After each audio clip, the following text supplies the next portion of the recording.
Good evening, wherever in the world you're listening to this story right now. If you've turned it on after the room has gone quiet, after the lights have softened, after a long day has finally begun to loosen its grip on you, then you're exactly where you need to be. Before we go any further, take a moment, adjust your headphones, shift your body just a little, let the room settle, and if you want, allow a very gentle question to drift through your mind as the story begins. When did humans truly begin to live together?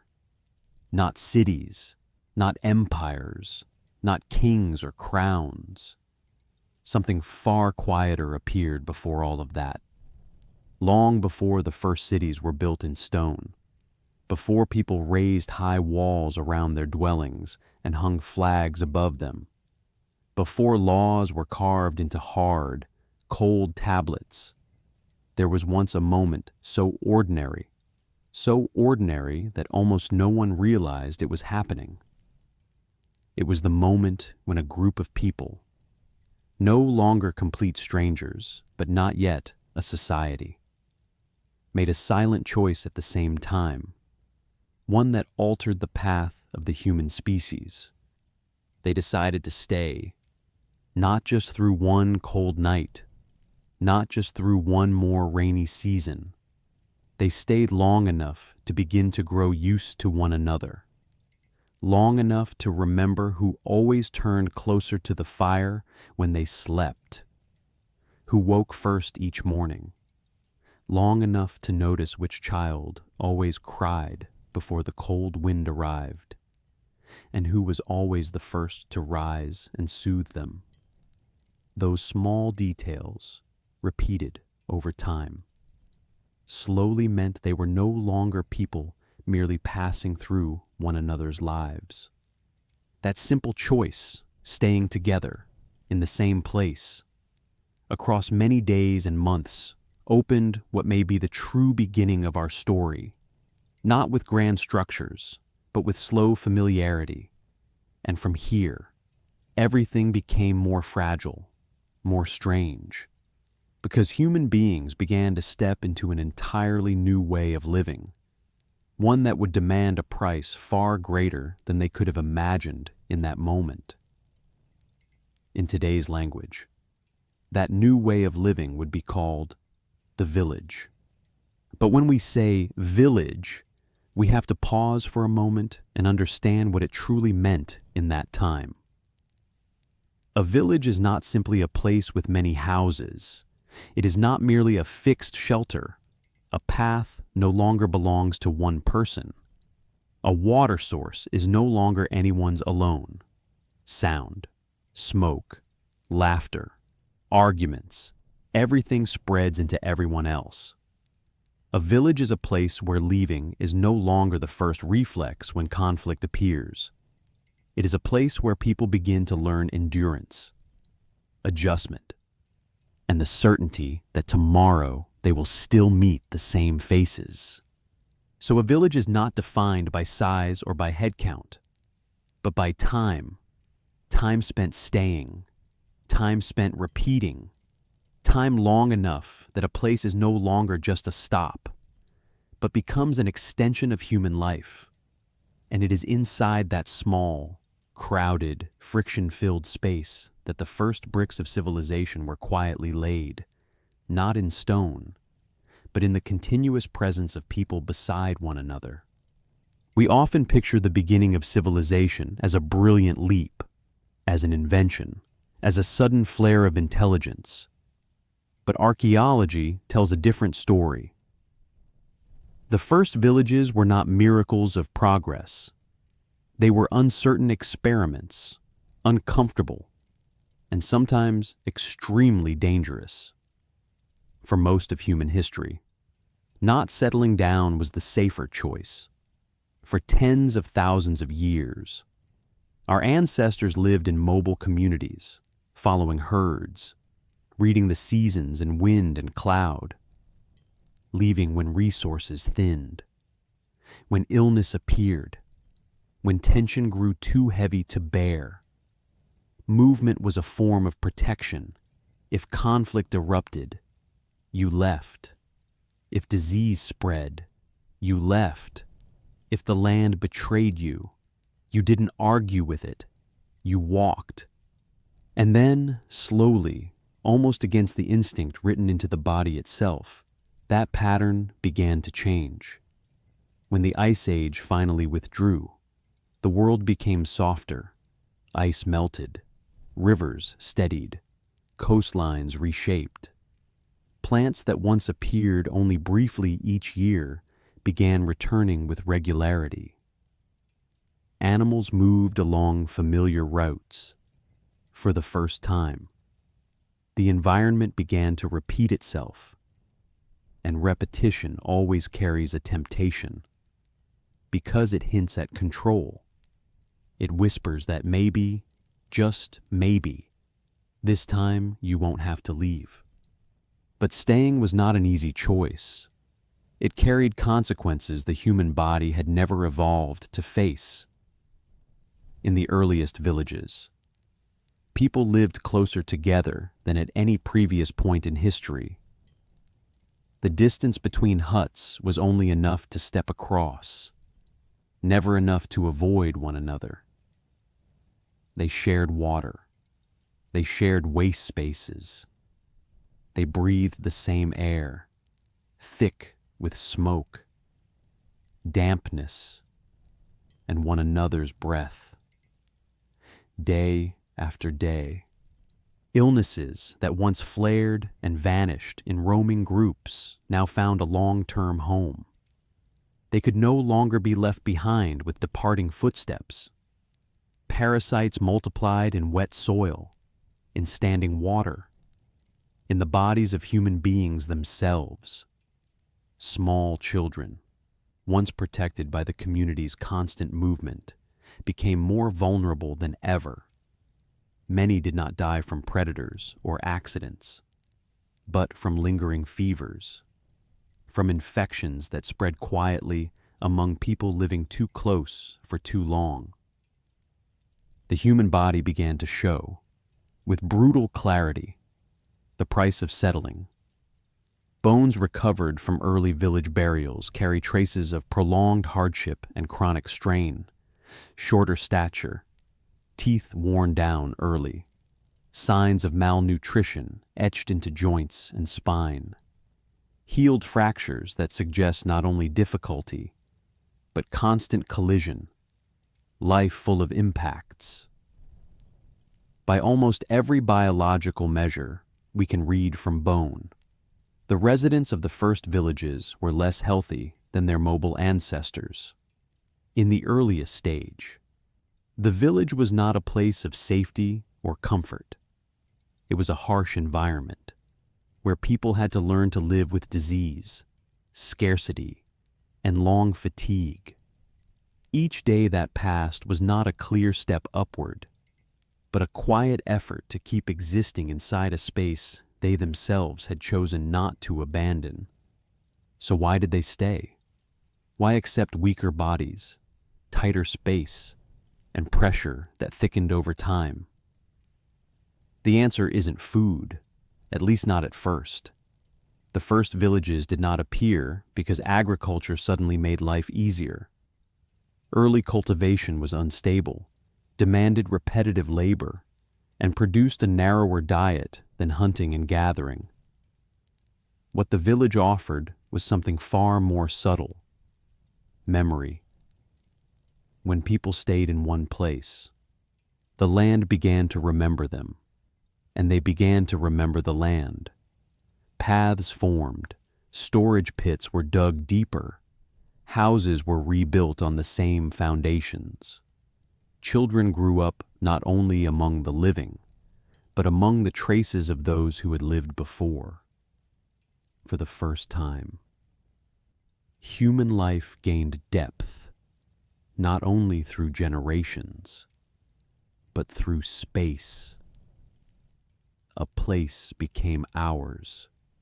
And this is the point where we often, without noticing, tell the story of early civilization incorrectly. Looking back from the present, It's easy to imagine the first villages as miniature cities, clear layout, stable order, a shared purpose everyone quietly understood. But the reality was the opposite. Early villages were not designed. They formed gradually, piled upon themselves over time, through small decisions, accidental, improvised, often temporary. Houses were built when shelter was needed, not in neat rows. A new hut appeared close to an older one simply because there was space there. Walls were thin enough that every sound passed through. Arguments, sighs, children crying, an elder coughing in the night. The distance between people was so close that privacy, as we understand it today, barely existed. You did not merely know how others lived, you were forced to hear it, see it, and endure it every day. In those villages, there was no single leader in any clear sense, no throne, no central symbol of power, no governing machine. Power, if it existed at all, was scattered, held in experience, age, physical strength, or simply in memory. Whoever remembered more, whoever could retell more, carried more weight. But even that was unstable. Every relationship could shift. Every position could wobble. What truly held the community together was not law or punishment, but the human capacity to endure, the ability to remain beside people you could not avoid. And that capacity has limits when you can no longer leave to escape conflict. Conflict does not vanish. It changes shape. Instead of public confrontations, it becomes smoldering, personal, and unpredictable. Small tensions accumulate over time, becoming resentment, sudden violence, actions that happen in a heartbeat before anyone can stop them. Archaeology leaves us blunt evidence of this. Not collapsed fortifications, not mass weaponry, but skeletons that carry the marks of intimate violence. Blunt force injuries, not a spear thrown from far away, but a strike delivered at very close range. Healed breaks that show people survived conflict and then went on living beside one another. And sometimes, fatal trauma, not on a battlefield, but in the middle of ordinary life. These are not the traces of war between distant groups. These are traces of conflict erupting inside the community itself. Not enemies, not invaders, but people who shared the same water, sat around the same fire, lived under the same sky every day. Not armies, neighbors. Living together forced human beings to invent something entirely new: social restraint. In mobile groups, tension could dissolve through distance.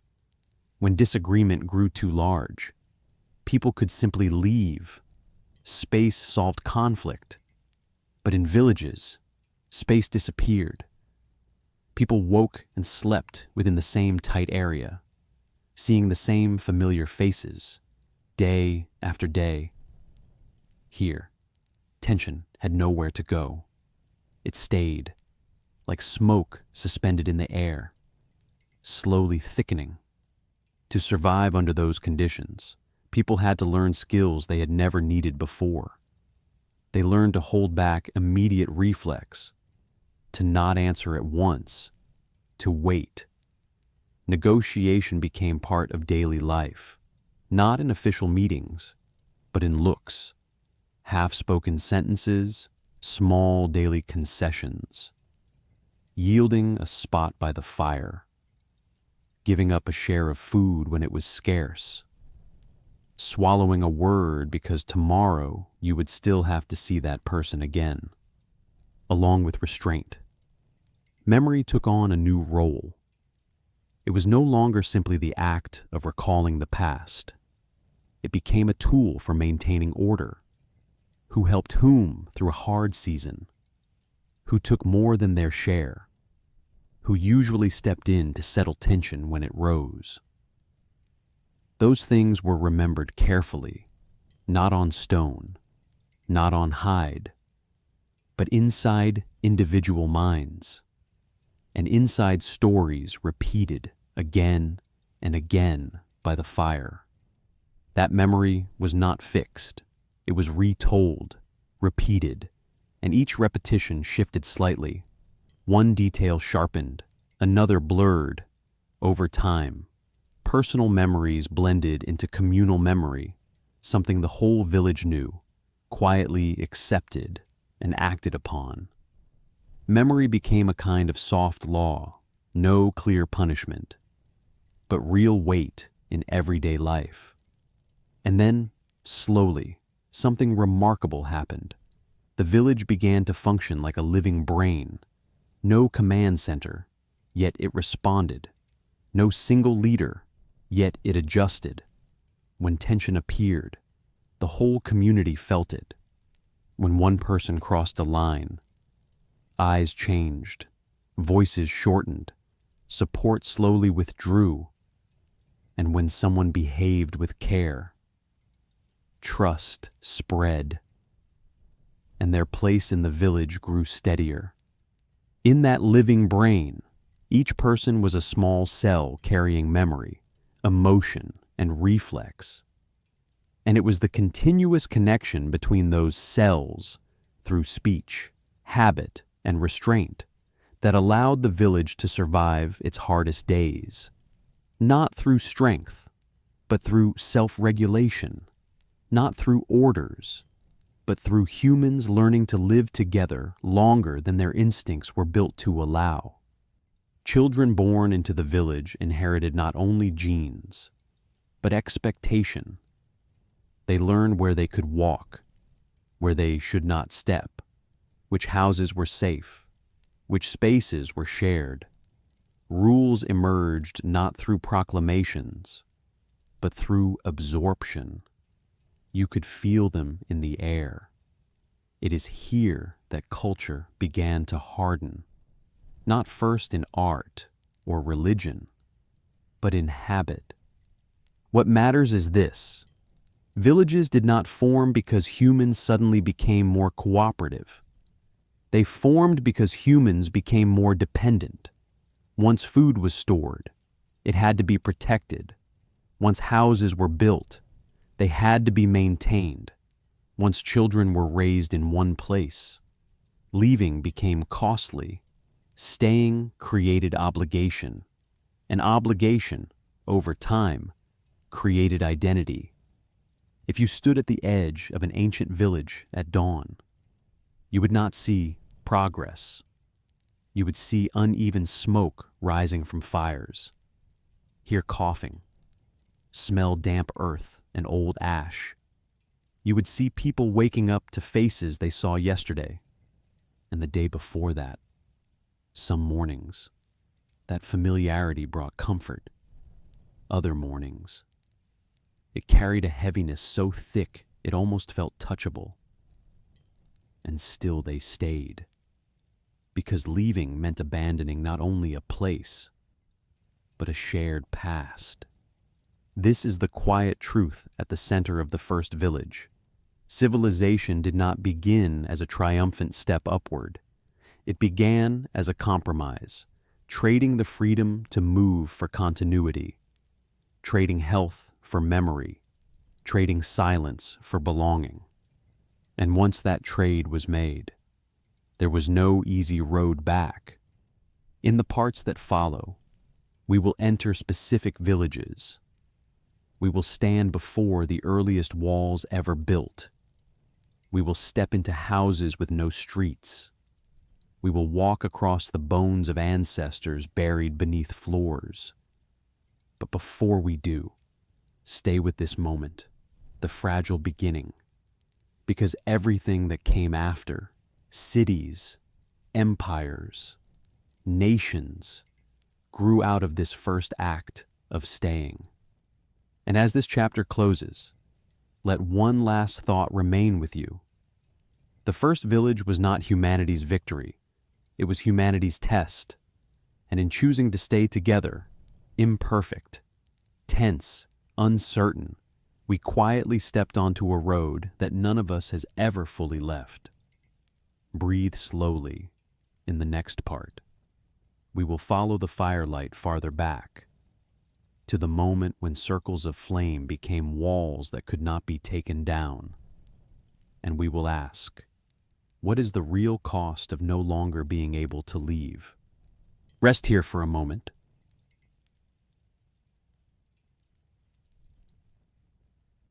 When we look back at the first villages, it is easy to imagine that they appeared on purpose, as if one morning human beings simply woke up and decided that from now on they would build houses, plant crops, and stay in one place. But that is not how it happened. The shift from a mobile life to settled life was not a clean turning point.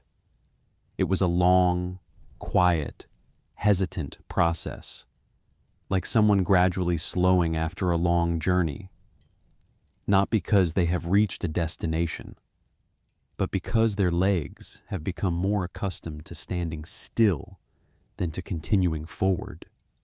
Before there were villages, before humans even had a clear concept of home, life revolved around fire. When the sun dropped and darkness spread, small rings of flame were lit in open spaces, in places high enough to avoid flooding, sheltered enough to break the wind, and familiar enough that everyone knew. Tonight, we will stop here. Cold air moved through the landscape. Predators began to drift along the edge of the light, and people drew closer, not because of a plan, but because of warmth. Fire was not only for heating the body or cooking food, it created a temporary center, a brief anchor in a world that was always in motion.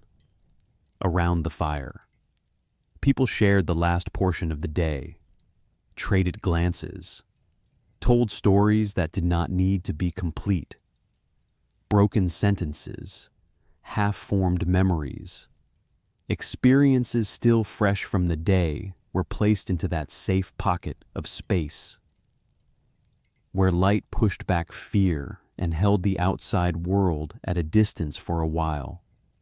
Those fire circles were never built with the intention of lasting. The next morning, wind carried the ash away, footprints faded into the ground, and the group moved on. When seasons changed, when herds shifted their routes, when water sources thinned out, people left with nothing but memory and experience. There was no wall to repair, no roof to preserve, no place that needed defending as an extension of the self. That impermanence was freedom. If a place became dangerous, they kept going. If tension in the group began to rise, distance itself cooled it. No one was forced to stay too close to anyone for too long. No one had to live inside relationships that had not healed yet. Each circle of fire was a new beginning, and also a gentle ending. Fire traveled with people, following seasons, following herds, following the rhythm of their feet. It did not hold them in one place. It simply accompanied them, like a temporary companion, appearing when needed, disappearing when it was not. And in those open spaces, human beings learned to survive with flexibility, to adapt quickly, to leave at the right time, skills that formed the foundation of survival for tens of thousands of years before any wall was ever raised. In that world, impermanence was an advantage. When a place ran thin, when the smell of sickness appeared, when strain between individuals began to accumulate, the group could leave. No repairs, no guarding, no need to remember too much. Life was organized by the rhythm of walking, and that rhythm kept humans alive for tens of thousands of years. But then the environment began to change, so slowly that almost no one could recognize it while it was happening. There was no single day that marked the end of the Ice Age, no sudden moment when the world became different. Ice withdrew inch by inch. Winters softened across generations. Lands that once could only be visited briefly began to linger longer in human memory. Those lands were no longer only bearable for one season, they gradually became reliable. Some plants returned at the same time each year, neither earlier nor later, steady enough that humans began to expect them. Seeds fell and sprouted in the same places. Familiar shrubs reappeared after the cold season, as if they remembered the path back. That repetition was small, but it planted something new in the human mind. The feeling that nature could be predicted. Water changed in the same way. Streams that used to disappear quickly after rainfall began to flow longer. Some pools no longer dried out as soon as the sun rose. Rivers became steadier, shifting course less often. People returned to places they had passed through before and realized that water was still there. The ground was still damp. Grass still grew. These signs were not enough to call the world safe, but they were enough to slow a person's steps. Animals, too, began to behave in more familiar rhythms. Herds repeated older migration routes, returning to the same valleys, the same meadows, the same crossings. Humans, patient observers, stored these patterns in their minds. They understood that if they waited a little longer, the herd might come back. If they stayed through this season, the next season might still offer food. For the first time, returning to the same place was no longer a blind gamble. It began to resemble a reasonable choice. People came back to earlier points and found that they were still there. Not only the land, the water, the plants, but the possibility of being fed again. A place was no longer just a random stopping point. It became something that could be remembered, anticipated, returned to. And in that fragile stability, a new thought emerged, lightly, slowly. Perhaps there is no need to go so far this time. Perhaps we can stay a little longer, not to settle, not to build, but simply to see what happens if we wait instead of leaving. And from that, waiting, the first steps of a completely new way of life began to form, quietly. At first, they did not stay long. They simply stretched the pause. A fire camp lasted a few weeks longer. A temporary shelter was reinforced. Pits dug to store seeds or roots were covered over, then opened again the following year. No one called it settlement. No one thought they were changing their way of life. But each time they returned, old traces were still there, and each time they stayed longer. Leaving became a little harder. It is in this in-between stage that the idea of staying began to change meaning. Before, staying was temporary, always paired with a plan to leave. Now, staying became open-ended, no clear departure day, no road ahead already mapped. People began to invest more in the ground beneath their feet. They strengthened shelters. They dug storage pits deeper. They built low barriers to block the wind. And each time they did, They unknowingly tied themselves to that patch of land a little more. Walls, in that early stage, were not symbols of power or defense. They were practical responses. Cold wind, damp earth, prolonged rain, rough walls of earth, wood, or stone helped hold warmth, keep things dry, make life a bit more tolerable. But walls also did something else, quietly. They created boundaries, not only between inside and outside, but between us and the rest of the world. Once walls exist, space changes. Fire is no longer the only center. Life no longer turns around an open circle. It begins to split into inside and outside, into private and shared space. People begin sleeping in closed structures, breathing the same air again and again, hearing sound bounce off nearby surfaces. The feeling of safety increases, and at the same time, a new feeling appears, the feeling of being enclosed. Within fixed spaces like these, people can no longer live entirely by the flexible rhythm of roaming life. They must rise at the same time to do shared work. They must coordinate repair, protection, maintenance. Repeated tasks appear, sweeping, patching roofs, removing waste, preserving food. Time begins to be organized not only by sun and season, but by the needs of the community. Along with fixed space comes fixed people. Children born in the village no longer experience long migrations. Elders are no longer left behind on punishing journeys, but remain longer in the same place. This creates an entirely new population structure, with multiple generations living together in tight space. Knowledge is no longer carried only through personal experience, but through daily observation. Children learn how to live by watching adults repeat familiar actions, day after day. But the biological price of stability becomes visible quickly. The human body, evolved for movement, begins to adapt to repetition. Diet changes, becoming more dependent on a smaller range of foods that can be grown and stored.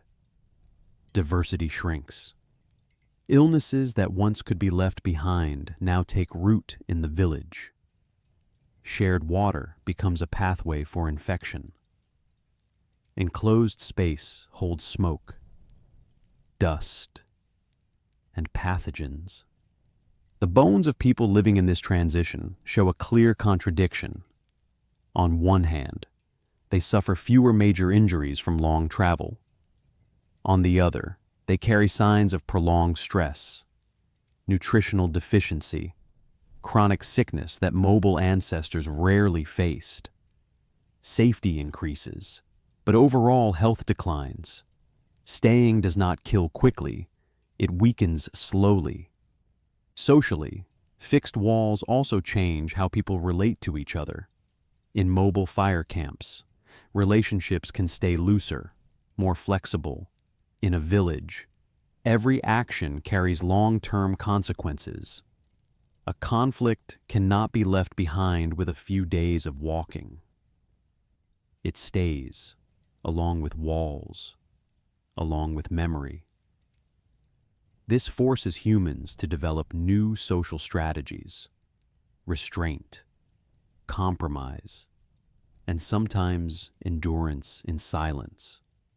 The fire circles that once held stories and sharing are gradually replaced by enclosed spaces where the same stories are told to the same people, repeated day after day. Shared memory grows thicker, but also heavier. People begin remembering not only what happened, but what was never resolved.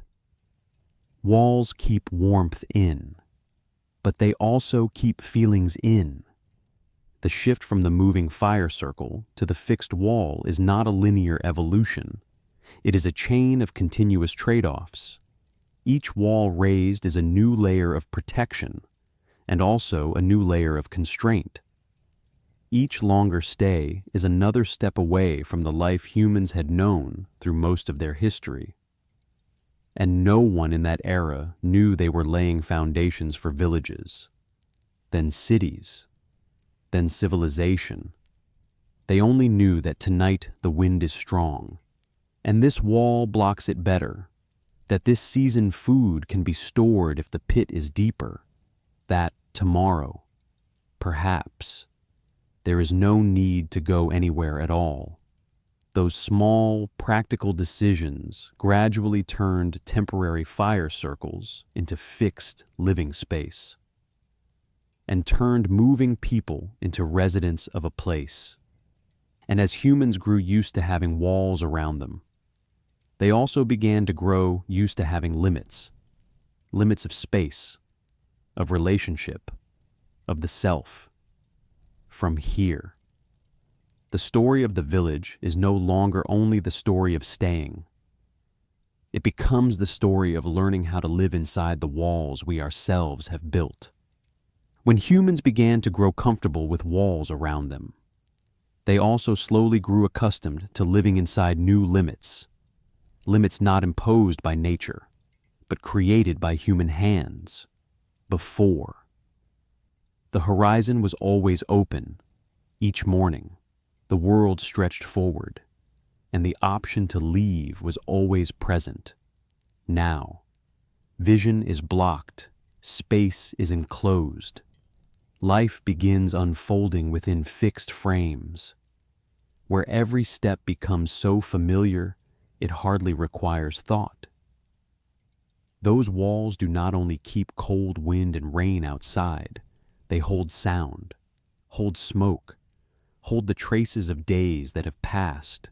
In enclosed spaces like these, people begin to feel time differently.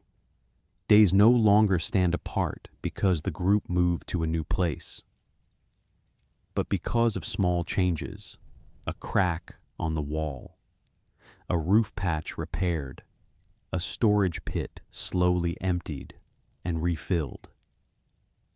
Time becomes denser, heavier, because it accumulates in the same space.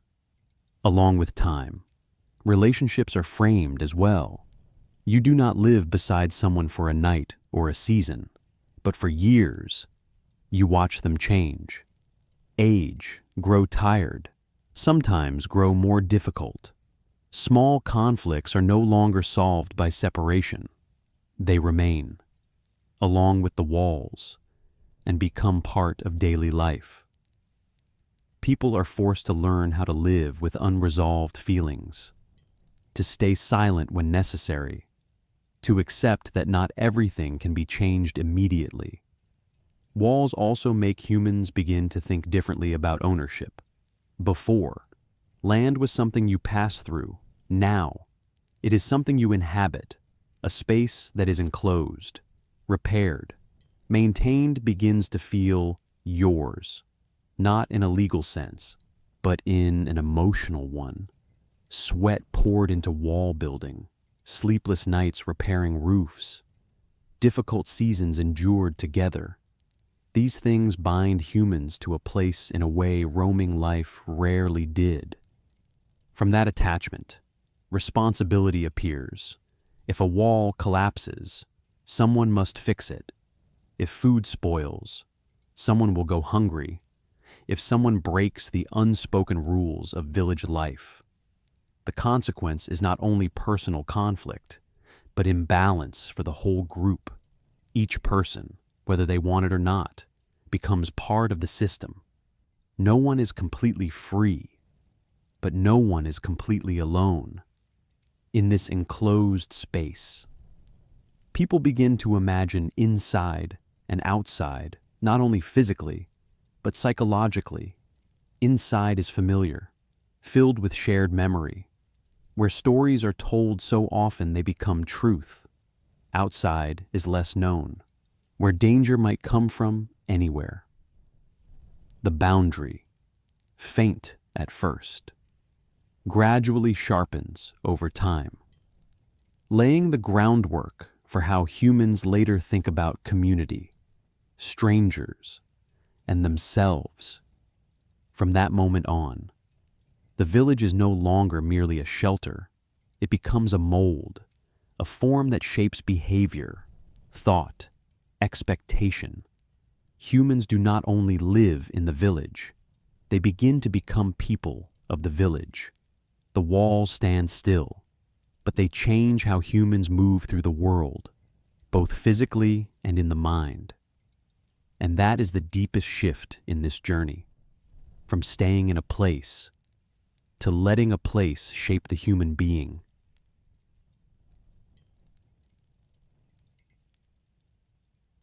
When human beings began to stay longer in one place, the question was no longer whether they should keep moving, but how they could continue to stay. It is at that point that a very ancient, very unassuming place, yet one that carries unusual weight, enters our story: Jericho. Jericho is not the first city in the familiar sense. It has no palace, no grand plaza, no clear trace of kings or courts. But Jericho did something no place had done before.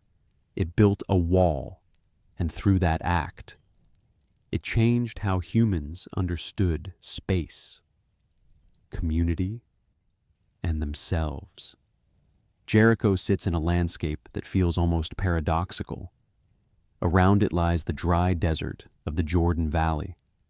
And yet here, in this exact spot, there is a stable freshwater source, the spring of Ain Sultan, in a world still uncertain after the Ice Age. That kind of stability was priceless. It did not promise abundance, but it promised something more important: the ability to return. People could leave seasonally and come back to find water still flowing, plants still growing, soil still able to sustain them one more time. Jericho became an anchor point, not anchored by stone at first, but by memory and habit. In the beginning, Jericho was simply an open settlement. Round huts of mud and wood rose near the water. Life revolved around gathering, early cultivation, and storage.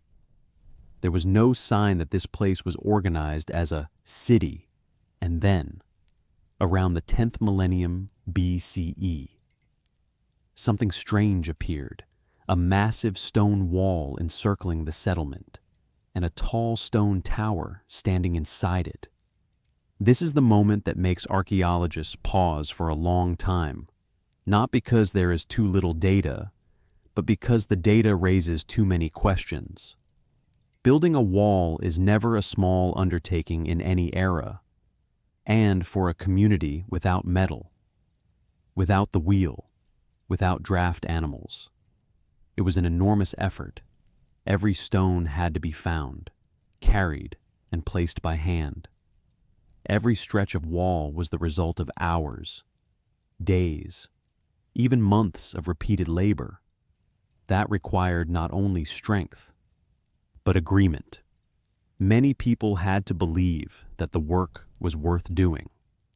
In earlier hunter-gatherer communities, it was rare to need coordination on that scale. Labor was usually personal or household-based, serving immediate needs, finding food, raising temporary shelter, protecting oneself in the short term. But a wall is different. It does not deliver an immediate benefit to each individual. It demands that people sacrifice time they could spend hunting or foraging in order to work on a structure that only matters once it is finished. That suggests a deep shift in how humans were beginning to think about the future. They started to work for tomorrow, for the next season, for people not yet born. That is why the question, why did they do this, becomes so hard to answer. If the purpose was to repel enemies, where were those enemies? Archaeology does not reveal clear evidence of large-scale warfare at the time the wall was built. If the wall was meant to protect against wild animals, why was it designed and scaled far beyond such a straightforward need? If it was meant to control flooding, then why add a large, carefully constructed stone tower inside the settlement? Each hypothesis is plausible to some extent, but none fully explains everything. And it is precisely that ambiguity that makes Jericho so important, because it suggests that humans were beginning to act not only in response to immediate danger, but in anticipation of risks that had not happened yet. They built a wall not merely because of one specific threat, but because of a shared sense that staying in place needed protection, reinforcement, and durability. Within that uncertainty, Jericho reveals a crucial psychological transition. Humans were no longer living only in the present, but they were not yet fully living for a distant future either. They stood between those states, staying long enough to imagine dangers, and becoming attached enough to place to feel that prevention mattered. The wall, therefore, is not just stones stacked together. It is a sign that humans were beginning to think like settled communities think, in terms of boundaries, sustainability, and collective responsibility for a space they had decided not to abandon. And because the wall cannot be assigned a single purpose, Jericho forces us to reconsider how we tell the story of civilization. It reminds us that major historical turning points rarely arise from one clean reason. They form from overlapping motives, fear, hope, habit, and even exhaustion from having to leave again and again. For decades, the dominant theory held that Jericho's wall was built for defense against human enemies. But under closer scrutiny, that theory begins to wobble. There is no unmistakable evidence of large-scale warfare at that moment. No mass weaponry, no clear traces of major sieges. Instead, researchers began to ask a different question. If not against people, then what was the wall for? One compelling possibility is that it was built against nature. Jericho sits below sea level in a region vulnerable to seasonal flash floods. The wall could have helped control water, keeping mud and stones from rushing into the inhabited area, if that is correct. Then Jericho's wall is not a symbol of war, but a symbol of adaptation. It shows humans deliberately intervening in their environment, not merely to use it, but to shape it. But whatever the original purpose, the wall's impact went far beyond practical function. Because the moment a wall is raised, space is no longer neutral. It is divided. There is an inside and an outside, a place that belongs to us and a place that does not. People who are protected within the circle and people left beyond it. Jericho's wall therefore created a new boundary, not only on the ground, but inside the human mind. Before this, community was defined by traveling together, stopping together, sharing fire together. Now, community could be defined by living within the same enclosure. Inside the wall meant belonging. Outside the wall meant being different. Alongside the wall stood the stone tower, an even more controversial structure. Jericho's tower is not clearly understood. It is not a watchtower in the modern military sense. It does not simply face outward to survey enemies. Some researchers have suggested it may have had a ritual function, or served as a marker of time in relation to the sun. If so, then Jericho did not build only to protect bodies. but to protect order. Order in day and night, in seasons, in shared rhythm.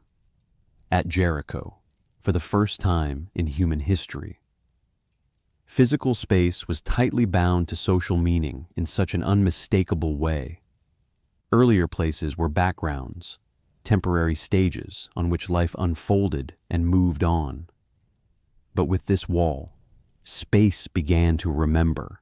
It did not only hold back water or block wind, it held the trace of hands on stone, of labor stretched across days, of decisions repeated often enough to become habit. The wall told each new generation, without words, that we have been here before. Not once, not by accident, but long enough to build, long enough to repair, long enough to understand that staying was a choice, tested and renewed. Each stone did not only thicken the wall, it thickened the community's shared memory. It turned time into something visible, something that could be touched. From that moment, staying was no longer a temporary reflex, nor merely the result of not having moved on yet.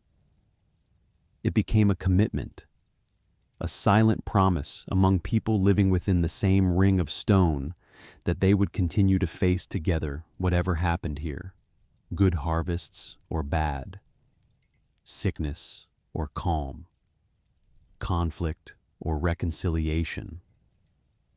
The wall did not guarantee that everything would be fine, but it declared that everything would be faced together. And that commitment carried a very real cost: to build and maintain the wall. The community had to coordinate at a level rarely required before. Labor no longer revolved only around individual or household needs. It was directed toward a shared structure, something no one could own alone, yet something that affected everyone. Every hour spent carrying stone was an hour not spent hunting, foraging, or directly providing for one's own family. That demanded trust. Trust that others were sacrificing too, and trust that the payoff would come later, not immediately. A form of division of labor began to emerge. Even if not clearly defined or permanent, stronger people carried heavier loads. Others stayed behind to care for children and elders. Some repaired, some watched, some took on the less visible tasks without which the whole effort would collapse. Temporary inequality appeared, not as an imposed system, but as a byproduct of shared need, and the community had to learn to accept it, at least within the limits survival allowed. This was a profound psychological shift. Humans began to work for something that did not deliver instant reward, not a hunted animal, not a full basket of food, but a vague sense of future stability. They invested in a structure they might never see perfected, but their children would live within it.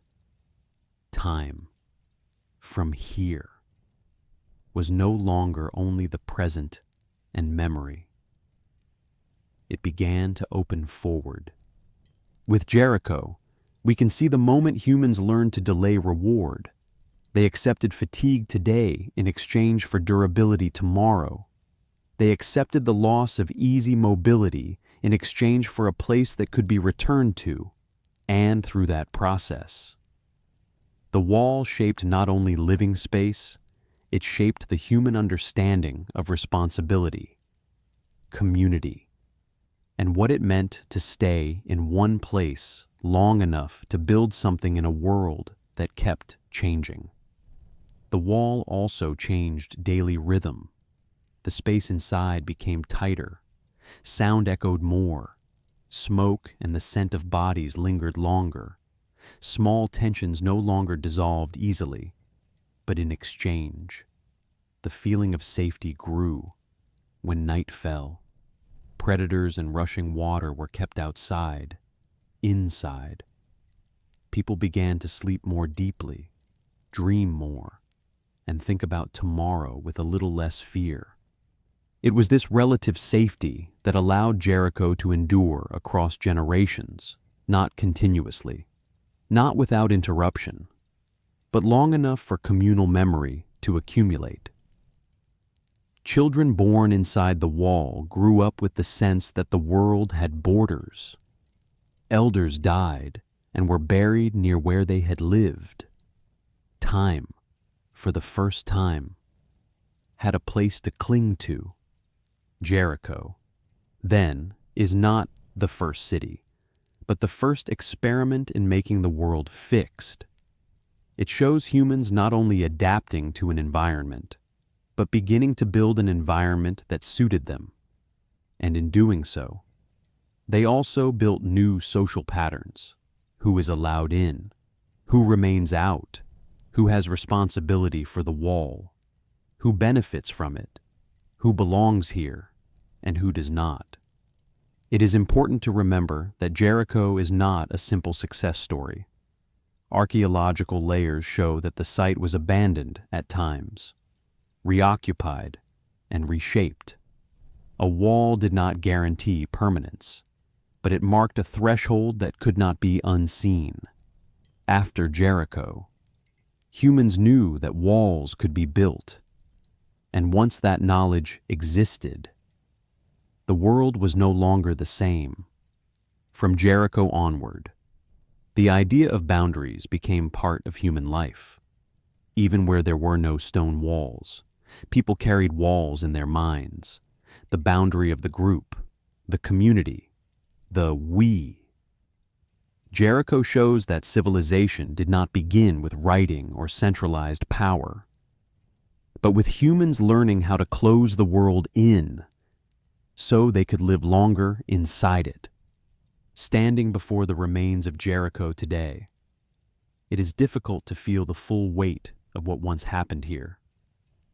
Stones lie silent, stacked in ways that can look clumsy by modern standards, worn down by wind, sand, and time.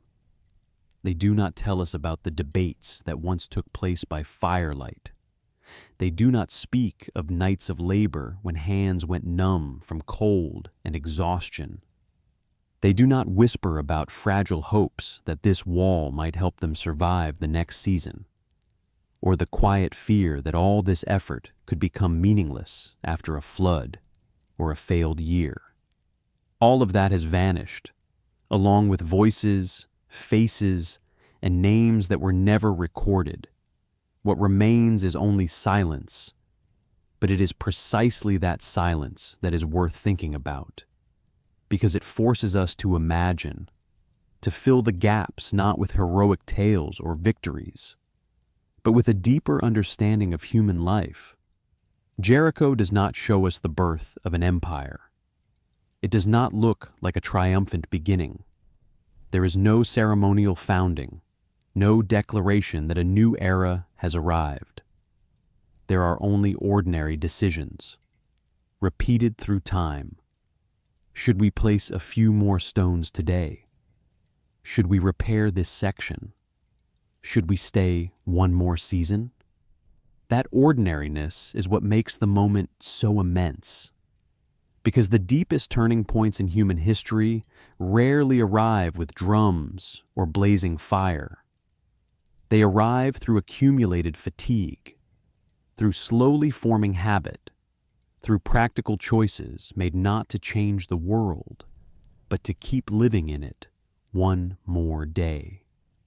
When we look at Jericho's stones, we are not only looking at a wall, we are looking at the first trace of a new way of thinking, that the future can be prepared for, that risk can be reduced through shared labor, that staying is no longer merely temporary, but something worth investing in. That wall did not promise perfect safety. It promised only a chance, a chance not to start from nothing again every time the world turned harsh. And perhaps that is why Jericho is still here.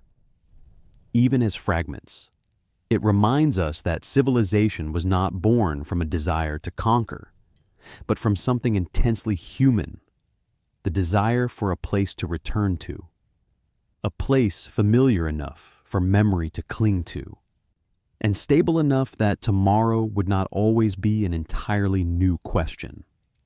Sometimes history does not change direction because of a revolution or a great invention.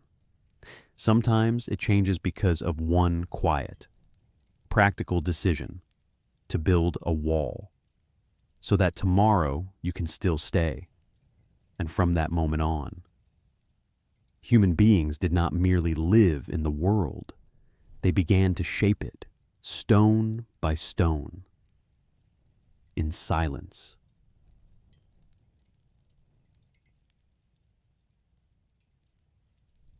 When you leave Jericho and travel north into the Anatolian Plateau, the story of humanity's first villages does not continue along the path of high walls and hard boundaries.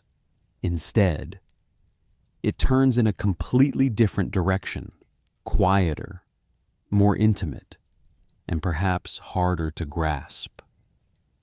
Here, there are no great enclosing walls, no stone towers rising sharply against the landscape. And yet there is a community that lived together for centuries in a way that still forces archaeologists to reconsider what truly holds human beings together. That place is Çatalhöyük. Çatalhöyük is unlike any village we tend to imagine. From above, it does not appear as a cluster of houses scattered around a square or a main road. Instead, it looks like a dense, solid mass, houses fused tightly to one another, wall to wall, roof to roof. There are no streets, no alleys, no ground-level entrances in the usual sense. To enter a home, people did not step through a door at street level. They climbed up onto the roof, then descended by ladder through an opening in the ceiling. At first glance, this organization can seem inconvenient, even dangerous. But for the people who lived here, it was simply the rhythm of daily life. The roof was not only a covering, it was the roadway, the shared surface, the place where children ran back and forth, where adults paused to talk, where work happened under the sun. The entire village became a single continuous plain, where people moved across one another's homes instead of between them. That arrangement says a great deal about how this community understood the idea of safety. At Çatalhöyük, there is no outer wall defining inside and outside the way Jericho does. But that does not mean they lived without protection. Instead of building a boundary at the village's edge, they turned the community itself into a protective structure. When houses are pressed tightly together, empty space disappears. There is no path for predators to slip through, no gap for a stranger to enter unnoticed. Security does not come from massive stones or height, but from human proximity. People place so closely together that separation is almost impossible. Here, the village is not defended by a wall, but by the fact that human beings live so near one another, they cannot be peeled apart. Each house is part of a larger whole. Each family exists within mutual dependence, not only in food or labor, but in living space itself. If one house collapses, it directly affects the houses beside it. If one family struggles, the entire block of the community feels it. Inside those houses, life does not unfold in neatly separated functions the way we are used to today. There is no private bedroom, no separate workplace, No clear boundary between ordinary daily routines and moments with ritual weight. Everything coexists in a small, enclosed space, used again and again over many years. And it is that repetition that makes a house more than shelter. It becomes a container of memory. The interior walls were plastered again and again, not because people wished to decorate or beautify in the modern aesthetic sense, but because it was how they maintained the living space. Smoke clung to the walls. Moisture made the earthen surface flake. Insects and time left their marks. Each replastering was a practical act, keeping the house usable, and yet, unintentionally, it also became a ritual of memory. A new layer covered the old, but did not erase it. The past was not destroyed, only veiled. Across generations, those plaster layers piled up, forming a silent chronicle of the house. When archaeologists scrape them away, one layer at a time, they do not merely see a wall, they see time. One layer corresponds to a stretch of life.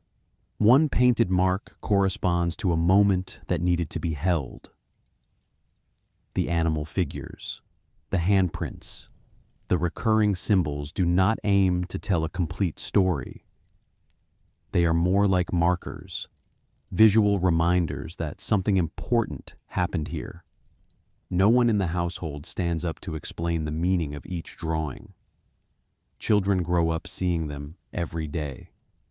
Adults accept their presence the way they accept the smell of smoke or the light spilling in from the roof opening.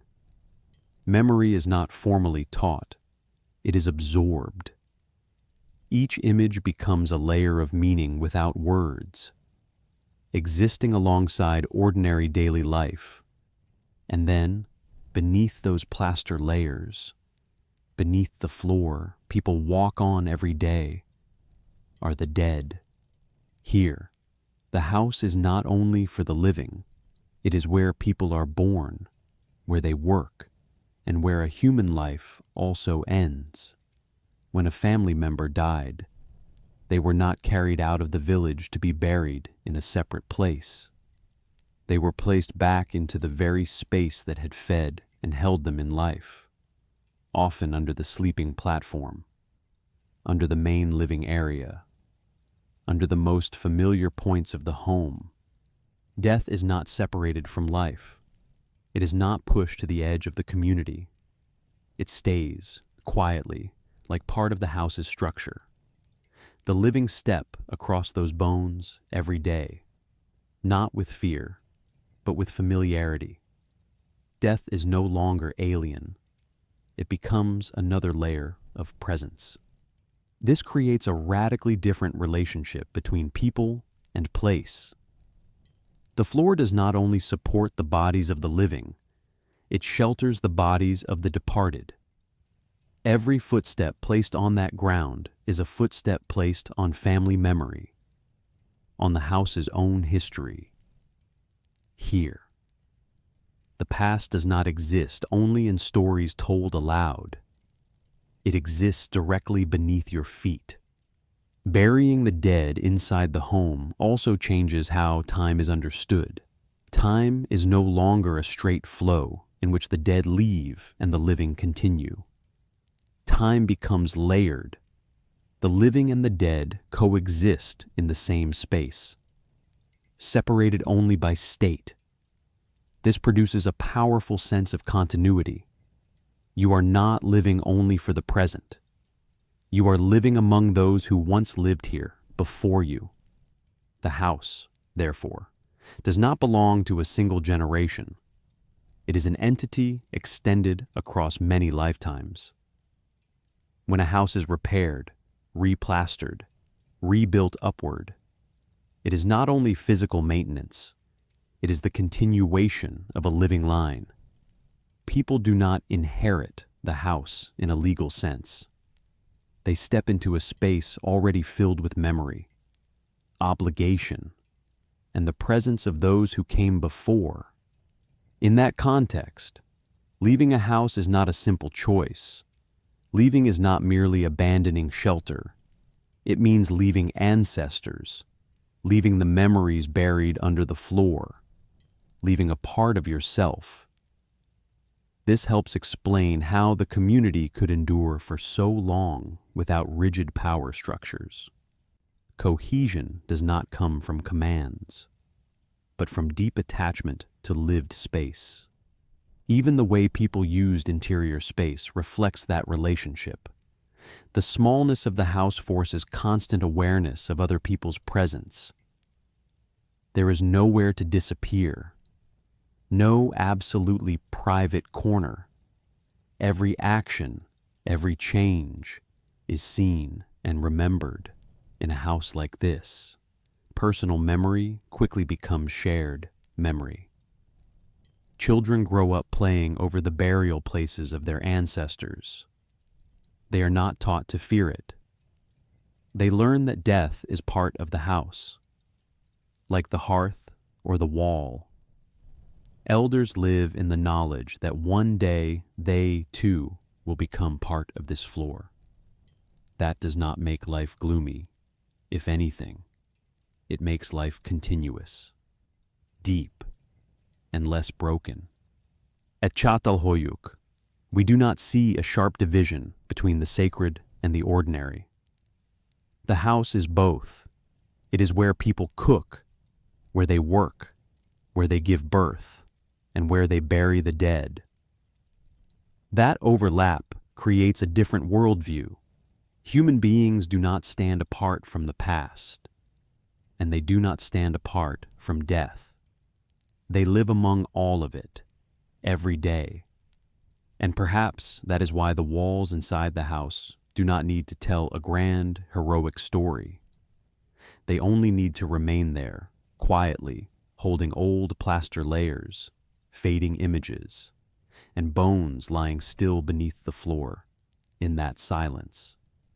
A durable form of memory is maintained, not through words, not through power, but through the simple fact that people keep living, keep walking, and keep replastering walls that have witnessed many lifetimes pass.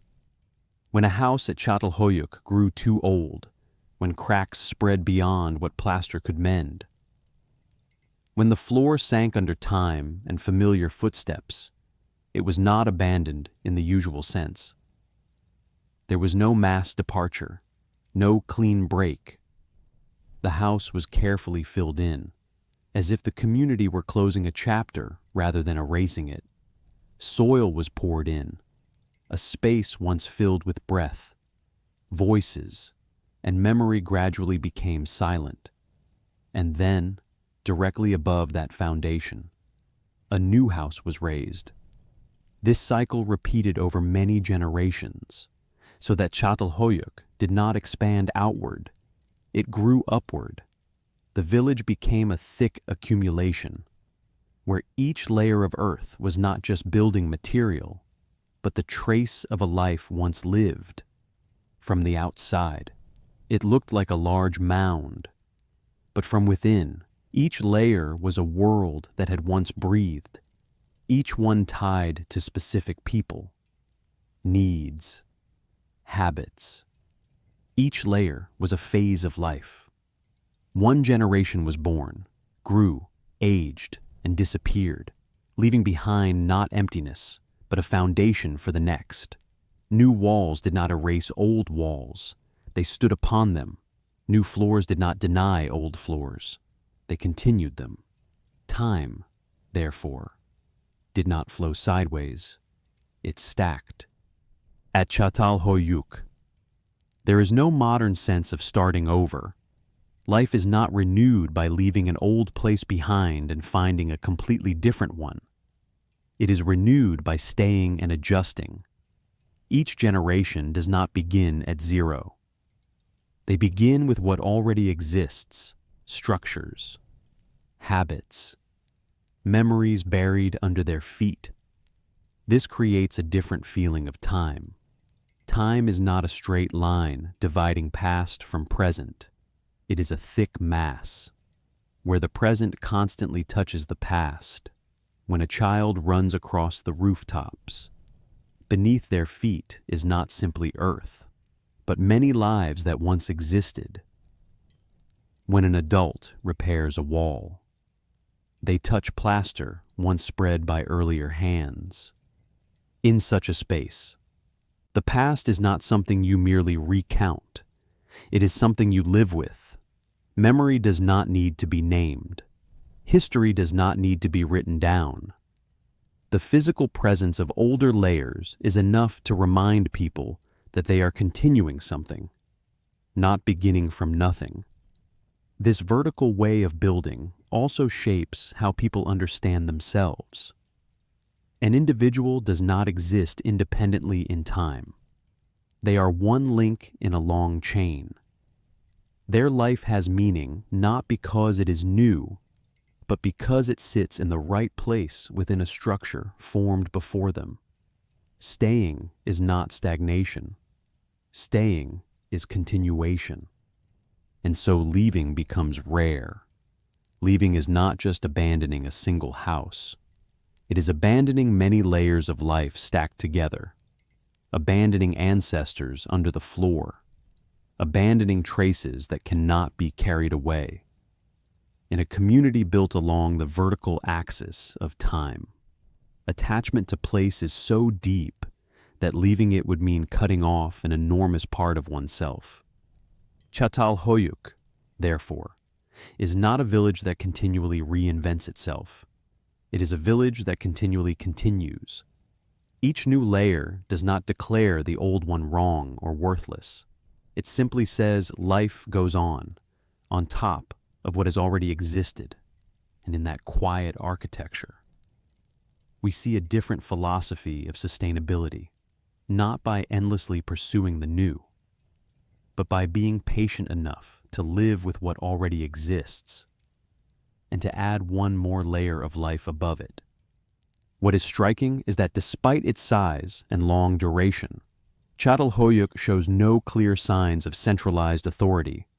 There is no palace, no structure that dominates the others by scale or luxury.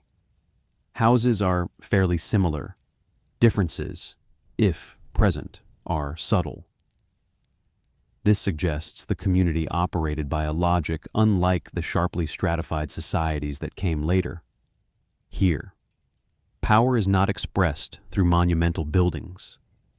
It lives in the control of rhythm, in who is remembered, who is buried beneath which floor, who is allowed to paint what on which wall. These decisions need not be proclaimed. They are maintained through habit, through tradition, through repeating familiar actions over many generations. Life at Çatalhöyük required a high degree of social tolerance, with no streets, no distance, no quick escape from the community. People had to learn how to live together in tight space. Smoke, human scent, unavoidable noise, privacy in the modern sense barely existed. Yet, under those conditions, another kind of bond formed, not one enforced by rigid law, but one born from deep familiarity. People here knew one another's rhythms intimately. They knew who woke early, who slept late, who often fell ill, who was quick to anger. These things were not written down, but they were remembered carefully, and that memory became the glue of society. When you walk on someone else's roof every day, you cannot pretend they do not exist. Every action is seen, remembered, and carries long consequences. What is interesting is that in a space that seems so crowded and enclosed, Çatalhöyük does not show an unusually high level of internal violence. There is no evidence of organized warfare. That does not mean there was no conflict. but it suggests the community developed invisible mechanisms capable of softening tension. Perhaps shared ritual, perhaps sacred space embedded inside the home, perhaps the constant presence of ancestors beneath the floor, reminding people they do not live alone in the present moment. At Çatalhöyük, we find a different answer to the question Jericho poses. If Jericho asks, "How do we protect a place?"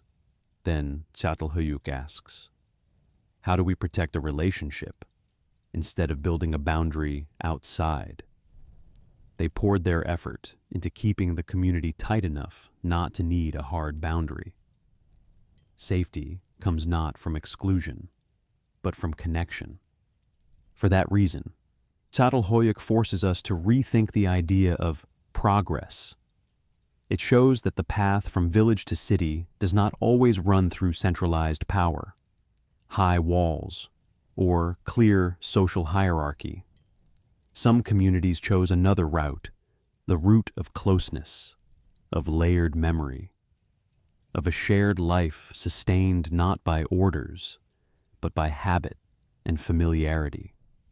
When we look at Çatalhöyük today, the earthen walls have collapsed and the rooftops are gone, but the overall structure remains visible, a streetless community where people once walked on one another's lives, literally, and that is what makes this place one of the deepest proofs of a very human truth.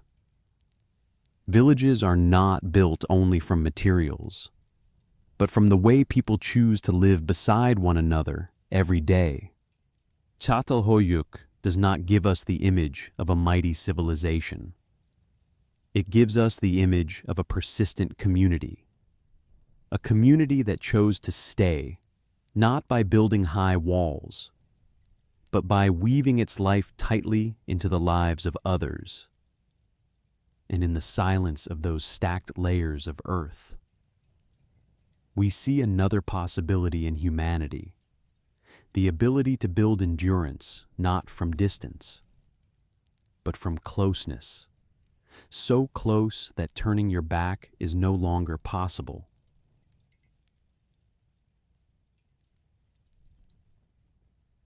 At Çatalhöyük, death was not sent away.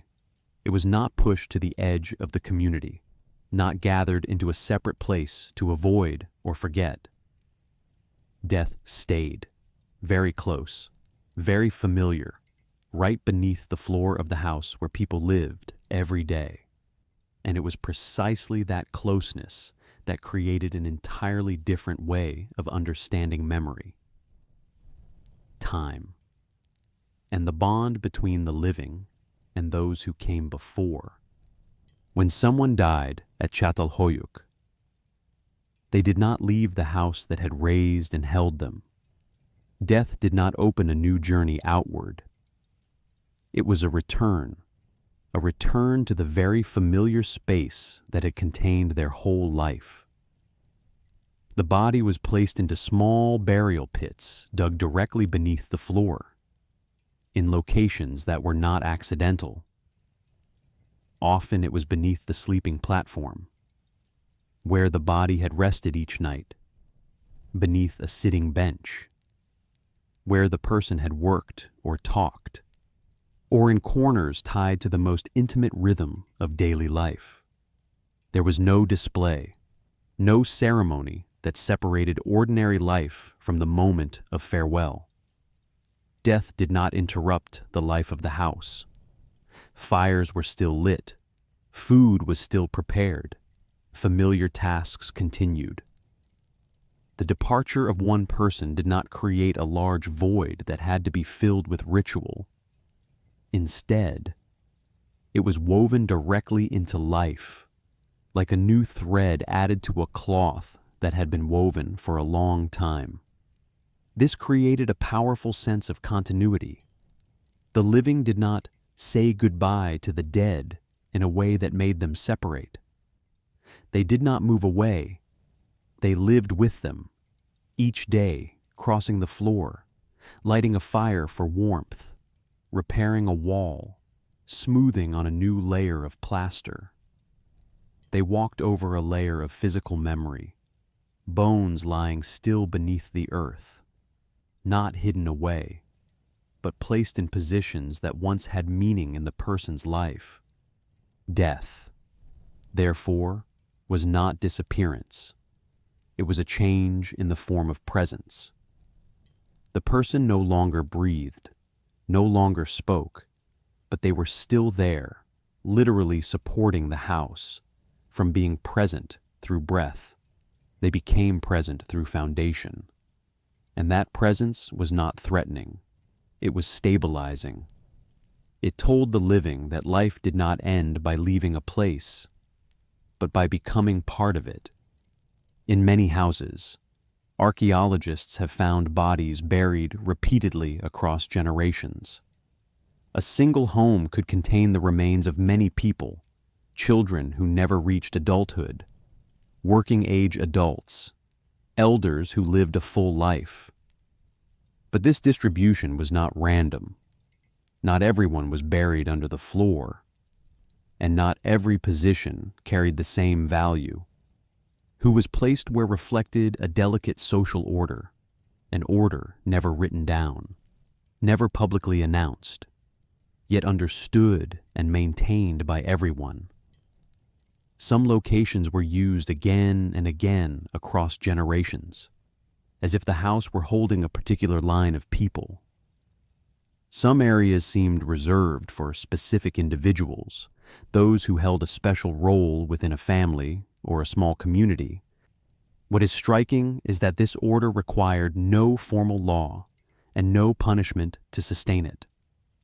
It was guarded by shared memory, who belonged to this house, whose ties were deep enough to remain, who was placed near whom. These decisions were not openly debated. They were carried out as self-evident, because everyone knew their place within that web of relationships.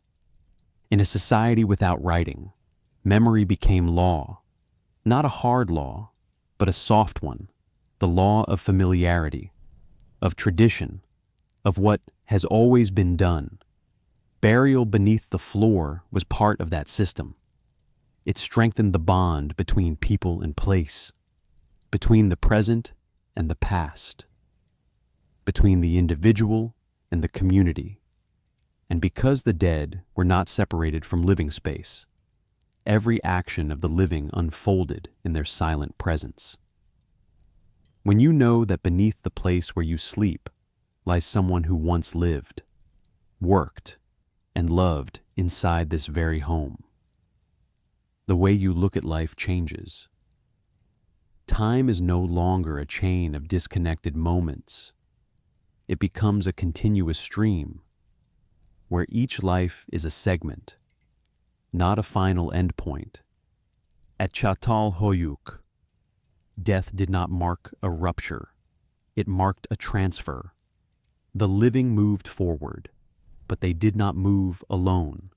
They stepped on the foundation of those who came before, and that helped this community maintain cohesion across generations without large symbols of power or coercive institutions. Stability came from learning to live with memory, not as a burden, but as a base. Here, ancestors were not distant names. They were people who had once slept in that same spot, cooked by that same fire, plastered those same walls. When they died, the house did not lose a member. It kept them in another way. That presence turned the house into a being extended through time, not only through materials, but through people. Some remains at Çatalhöyük show signs of being treated in special ways after burial, as if death was not the final end of the relationship between the living and the dead. In certain cases, skulls were removed from the original burial place, carefully plastered, sometimes with facial features painted back in. These actions were not meant to create decoration, nor to impress. they carried a subtler purpose: to keep the individual present in a world without portraits, without writing, without names carved in stone. Here, the face was recreated not to replicate every feature precisely. It did not seek to freeze a single moment of a life. Instead, it emphasized existence. This person was once here, had a place, was once seen, in a society where memory was not recorded. The face became an anchor, not for resemblance, but for recognition. These plastered skulls did not appear frequently, and they were not kept permanently in living space. They were brought out in very specific contexts, perhaps ritual, perhaps a moment of transition within a family, perhaps a time when the community needed to renew its connection to those who came before. And afterward, they were buried again.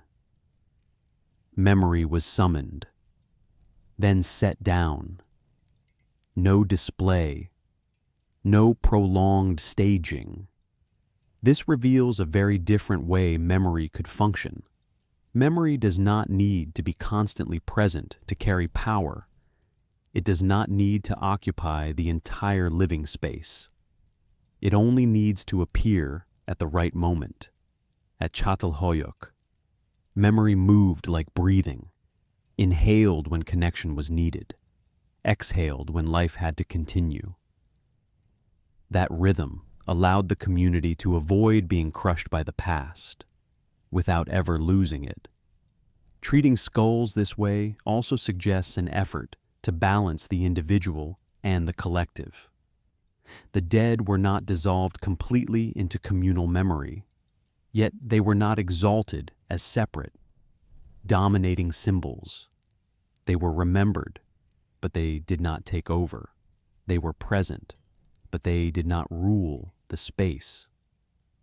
This reflects a society deeply cautious about the power of memory, understanding that memory can bind people together, but can also overwhelm if not regulated. At the same time, the practice of burying the dead beneath the floor profoundly reshaped how people experienced private space. The house was no longer private in the sense of excluding others. It was layered space, where present life always rested on top of lives that had passed. The layer of daily living above, the layer of memory below. Every private action unfolded over relationships that could not be erased. Privacy, therefore, was no longer about separating from others. It was about accepting life inside deep ties. You could not fully shut the door on the past. You could not pretend the house belonged only to you. The house was a silent contract across generations. You lived here because others once lived here and left space for you. In such a space, the individual did not disappear, but neither did the individual stand apart from the community. Personal identity was shaped by relationship to place and to those who once belonged to that place. When you sleep above an ancestral burial spot, when you eat in a room that has witnessed many lifetimes, your existence is automatically placed inside a time frame longer than your own life. This changes how people understand responsibility.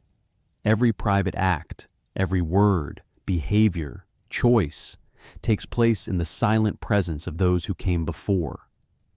Not as surveillance, but as reminder. You do not live in an isolated moment. You live in a chain, and that chain continues after you. At Çatalhöyük, private space was not built with thick walls or distance. It was built through shared understanding that lives overlap. Quiet did not come from having no one else around, but from knowing exactly where you stood inside that web. Within this structure, the community could maintain long-term cohesion without rigid laws or grand symbols of power. plastered skulls, bones beneath the floor, stacked layers of houses. These are not separate details.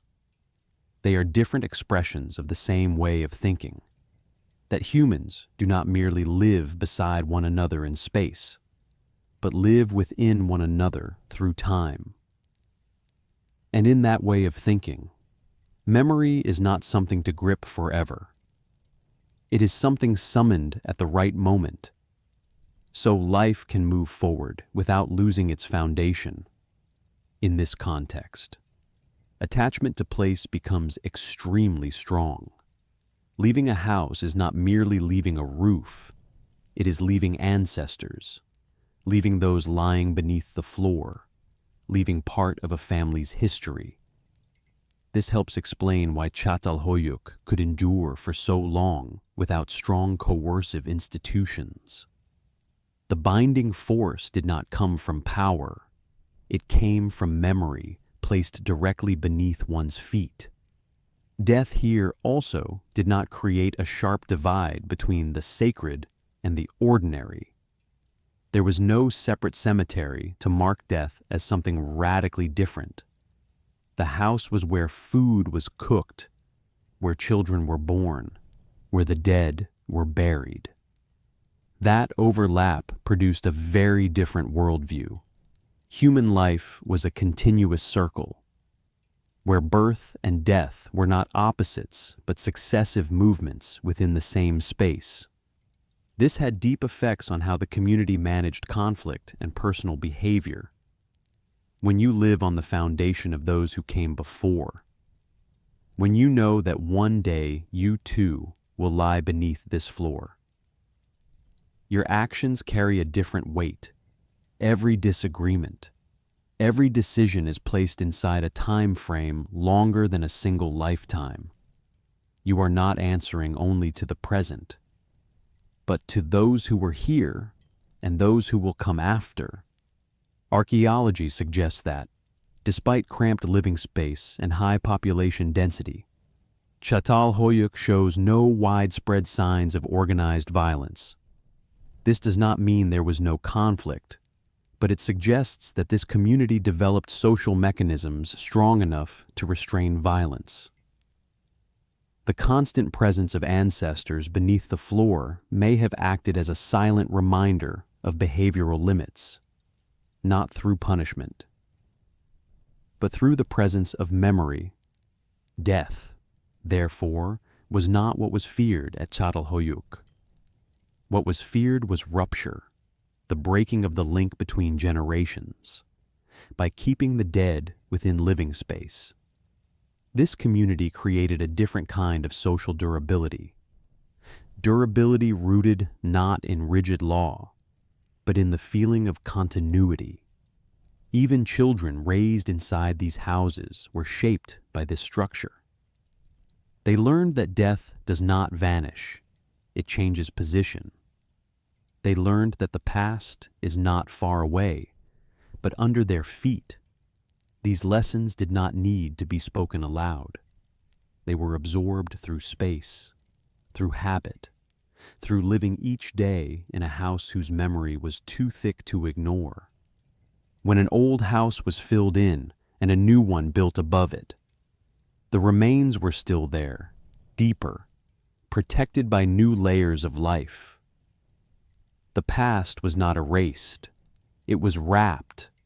This makes Çatalhöyük one of the clearest examples of how humans can live with the past instead of trying to escape it. Here, death was not the end of the story. It was a line written onward on another level of the house. And because of that, Çatalhöyük shows us another possibility for human society. The ability to build community not by separating life and death, but by placing them in the same space, allowing them to coexist, quietly, across generations. When we say the dead under the floor, we are not only describing a burial practice, we are describing a philosophy of living. A philosophy that says sustainability does not come from forgetting death, but from allowing it to remain in its proper place, right beneath the foundation of life, where it can continue shaping how humans live, behave, and hold together each day.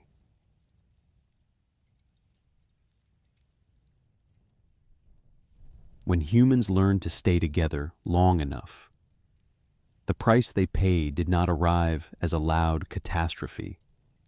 It did not appear in the form of an invasion, an unusually brutal famine, or a single event that could be marked with a date. That price came in silence. It accumulated slowly, slipping into every habit, every enclosed space, every shared breath. And precisely because it was not loud, it is often overlooked in the stories we tell about progress. Living together in a fixed space forced humans to give up a crucial evolutionary advantage, the ability to leave in a mobile life. When the environment became dangerous, when disease appeared, when water turned contaminated, when social tension rose, distance was medicine. A group could move, and many problems were left behind. But in villages, distance disappeared. Humans stayed with the consequences they themselves created. Enclosed space is where that price began to take shape. Small houses with few openings held heat well, but they also held smoke, dust, and bacteria. Air was breathed again and again. Water was shared. Waste could not be carried away as quickly as before. Pathogens that once burned out quickly and small. Moving groups now found a place to remain, to repeat, to evolve alongside humans. Illness stopped being a rare event. It became the background. This is clearest in bones, things that do not lie, do not forget, and are not shaped by the stories humans want to tell about themselves. When archaeologists place the skeletons of early settled villagers beside the remains of their mobile ancestors, the difference is visible even without sophisticated equipment. The bodies of those who stayed were often shorter. Their bones were more slender. The signs of accumulated strain appear in joints, in the spine, in the places where the body carried repeated pressure year after year. Unusual tooth wear is one of the clearest indicators, not because of accidents, but because the diet changed. As humans began to rely more heavily on certain stable food sources, early grains, roots, or foods that could be stored, they traded diversity for predictability. Food was no longer as varied as it had been in a hunter-gatherer life, where diets shifted with seasons and environments. Teeth worked harder against foods that were tougher, more fibrous, richer in starch, but poorer in micronutrients. The body kept living, but it lived in a state of prolonged deficiency. On the long bones of arms and legs, biological stress marks appear like faint lines, traces of periods when the body did not receive enough nutrition to develop normally. This is not the sign of a sudden famine season. There is no rapid collapse, no immediate crisis. This is slow wearing down, 1 year slightly lacking, the next year lacking a bit more, and then the body learns to adapt by lowering its own expectations. Shorter, lighter, weaker, yet still enough to survive in the new environment. This biological cost is especially clear when we look at children. In early settled communities, infant and child mortality rates were often higher than in the mobile groups that came before. And what is striking is that the causes did not come from familiar threats like predators or major accidents. They came from closeness itself. Children grew up in spaces where many bodies shared the same air, water, and living surfaces, pathogens that once struggled to persist in small, moving groups now found ideal conditions for transmission. A child's immune system needs time to form, but in crowded villages, disease spread faster than the body could adapt. A child did not need to travel far to meet danger. Danger was inside the house, in drinking water, in hands touching the same surfaces. Survival, therefore, no longer depended mainly on individual vigilance or quick reflexes, but on the community's ability to manage invisible threats. This placed an entirely new pressure on society. Before, if an environment became too dangerous, a group could move. Now, they had to stay and solve the problem.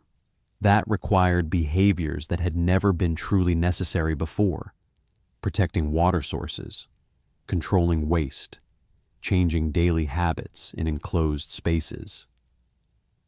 But those solutions developed only gradually, through trial and error, while the biological cost kept being paid.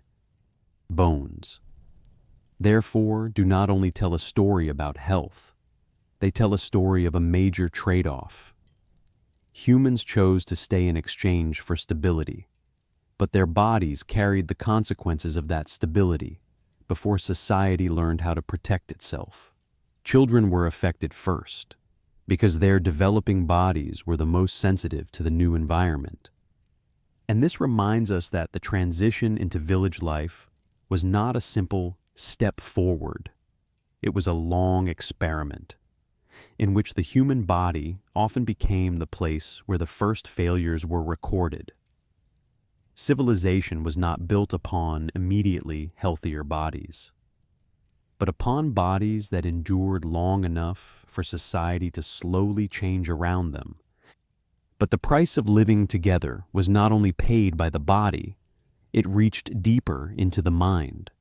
When humans could not leave conflict behind, conflict did not disappear, it changed form in small communities. Every action was seen, remembered, interpreted. There was nowhere to vanish after a mistake. Resentment accumulated.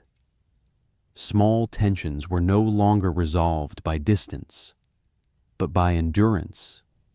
That is why violence in early villages often did not take the form of war, but of close violence, injuries from blunt force, healed fractures, harm inflicted at very close range. These signs suggest personal conflict as part of everyday life, not enemies, not strangers, but someone living right beside you. The silence of this cost made it especially dangerous. No one woke up and said, "We are becoming weaker." Every change happened too slowly to recognize within a single lifetime. Slightly shorter, slightly more tired, slightly more frequent illness, and then those conditions became the new normal.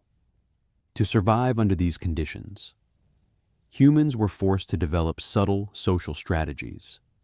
Restraint became a survival skill, not because of morality, but because of life itself.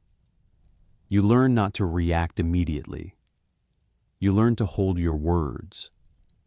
You learn to tolerate small discomforts to avoid major breakdowns. Politeness was not born from etiquette. It was born from the fear of losing balance. Yet even restraint has a cost. Constantly suppressing emotion consumes psychological energy. Stress does not vanish. It is stored in cramped spaces where privacy nearly disappears. Being alone becomes rare. The mind has no empty space to settle, and like the body, the mind adapts by enduring more, but not by becoming stronger. Community, therefore, becomes a fragile, self-regulating system. When it functions well, It produces enough stability for humans to invest in the future. But when pressure crosses a threshold, disease rises, resources shrink, relationships fracture. The system can slide downward quickly. And what is notable is that collapse rarely comes from a single massive shock. It comes from prolonged exhaustion. In modern stories about civilization, we often tell a neat straight line. The more humans live together, the safer they become. The more they share resources, the more efficient they become, the closer they are. The faster ideas spread, more creativity, more strength. And from the vantage point of the present, all of that is true. But the first villages force us to slow down and see that no benefit arrives without carrying its price. Closeness creates community, but it also creates disease when humans live close enough for long enough. Biology responds. The body was not designed to share enclosed space with many others over long periods. Bacteria, parasites, pathogens, things once dispersed by distance, now find an ideal environment to persist. Social bonding unintentionally becomes biological fuel. Communities grow stronger, but individual health weakens before society invents ways to protect itself. Stability creates memory, but it also creates pressure when humans stay in one place. Memory no longer drifts away with footsteps. It accumulates. What happened does not easily fade. Relationships are remembered, both good and bad. Words, conflicts, small wounds remain inside the same space. Stability helps humans build tradition, but it also forces them to live beside what has not been resolved. Staying creates a future, but it also takes away the freedom to leave. In a mobile life, leaving is always an option. When things become too difficult, humans can move and find another beginning. But once villages form, once houses are built, once ancestors are buried beneath the floor, leaving is no longer simple. It carries loss. Leaving means abandoning memory, abandoning obligation, abandoning a part of the self that has become bound to that place. What matters is that humans knew this, even if they could not name it. The first villages were not the product of an illusion that everything would become better. They were the product of a practical choice, accepting silent disadvantages in exchange for a new kind of stability. No one in those communities believed they were building civilization. They were simply trying to survive in a changing world with the tools they had. And that is why the story of the first villages is not a story praising progress, nor is it a pessimistic story about loss. It is a story of trade-offs. Every benefit pulls a limit behind it. Every social structure shapes not only what humans can do, but also what becomes harder to do. When we look back from the present, where we live in enormous cities, more connected than ever, the first villages become a quiet mirror. They remind us that what we consider obvious today, social pressure, infectious disease, the feeling of being bound to place and community, are not modern problems. They appeared from the moment humans chose to stay together long enough to build a shared future. Civilization, therefore, is not only the story of what we gained, it is also the story of freedoms exchanged away, distances erased, and silent costs each generation carries on behalf of those before it. The first villages do not judge that choice. They simply record it in soil, in bone, and in the social structures we still live inside today. What matters is that humans accepted that cost. Not because they did not notice, but because the alternative, returning to fully mobile life, became increasingly difficult. Once you have built houses, buried ancestors beneath the floor, invested memory into place, leaving is no longer simple. The price of staying becomes the price of continuing. And here we see a truth that is rarely said aloud. Civilization is not built from flawless forward steps. It is built from silent trade-offs. Each generation inherits not only the benefits of living together, but also accumulated losses they did not create. The body bears the marks. The mind carries the pressure. The community carries habits formed to cope, not to optimize. When we look back at the first villages, what is truly astonishing is not that humans lived together. That, after all, had already happened around mobile fire camps for tens of thousands of years. What is astonishing is that they kept going. They stayed through hard seasons, through years of loss, through changes the body and mind had not yet adapted to. They did not return to the older path, even though that path was familiar and less binding. They continued even when the signs of weakness appeared, when bodies grew shorter, when illness became more frequent, when children did not always survive, when social tension built inside enclosed spaces. None of this was a secret. It was felt every day, in fatigue, in sickness, in small conflicts that could not easily dissolve. Yet instead of leaving, humans stayed and adjusted, little by little. This shows that the decision to stay was not the result of naivety or lack of options. It was a conscious choice, even if it was never expressed in abstract words.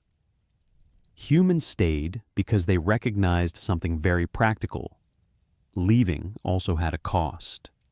Leaving meant abandoning the shelters they had built, the ancestors buried beneath the floor, the relationships woven tight over time. Leaving did not return them to the old state. It pushed them into another state, one where continuity was broken. And it is continuity that a mobile life, however flexible and effective in many contexts, cannot promise for long. Mobility allows survival through volatility, but it is hard to accumulate. Each departure is a beginning again. Knowledge travels, but place does not. Memory exists, but has no anchor. Everything is lighter, but everything is easier to drift away. Staying, by contrast, allows accumulation, not only of material things, but of experience, memory, habit, and social structure. Each generation does not begin from scratch. They begin from what the previous generation left behind, whether good or bad. That continuity does not guarantee immediate health or happiness, but it creates a long line in which adjustments can unfold across many lives. In the first villages, humans began to learn a new skill, rarely spoken of, yet essential: the ability to endure over time. Not to endure a single great disaster, but to endure small discomforts repeated again and again, to endure minor illness, to endure simmering conflict, to endure the feeling of being bound, and within that endurance, they slowly invented ways to make staying less harmful, improving hygiene, changing diet, adjusting social behavior. This did not happen in one generation. It happened very slowly, but precisely because it was slow, it could accumulate. Continuity allowed society to learn from its own failures instead of forgetting them each time it moved. Mistakes did not vanish. They stayed, and forced humans to face them longer. And perhaps this is the key point. The first villages did not survive because they were perfect. They survived because humans accepted imperfection and kept going. They did not wait until bodies were stronger or society more harmonious before staying. They stayed so that those things might have a chance to happen in the future. When we look at the long history of humankind, from the first earthen villages to the modern cities of today, what connects it all is not strength and not superior intelligence at every moment. It is the ability to continue under conditions that are not yet optimal. The ability to stay long enough for new structures to form, even while paying the cost before seeing the benefit. And so the first villages are not only the beginning of civilization, they are proof of a deeply human choice, choosing continuity over absolute freedom, choosing to remain with the consequences of one's own life, so that the future has a place to begin. And perhaps it was precisely within that continuity, paid for with a silent cost, that humans laid the foundation for every social form that followed. Not through a triumphant victory, but through the ability to endure long enough for a new way of living to become familiar.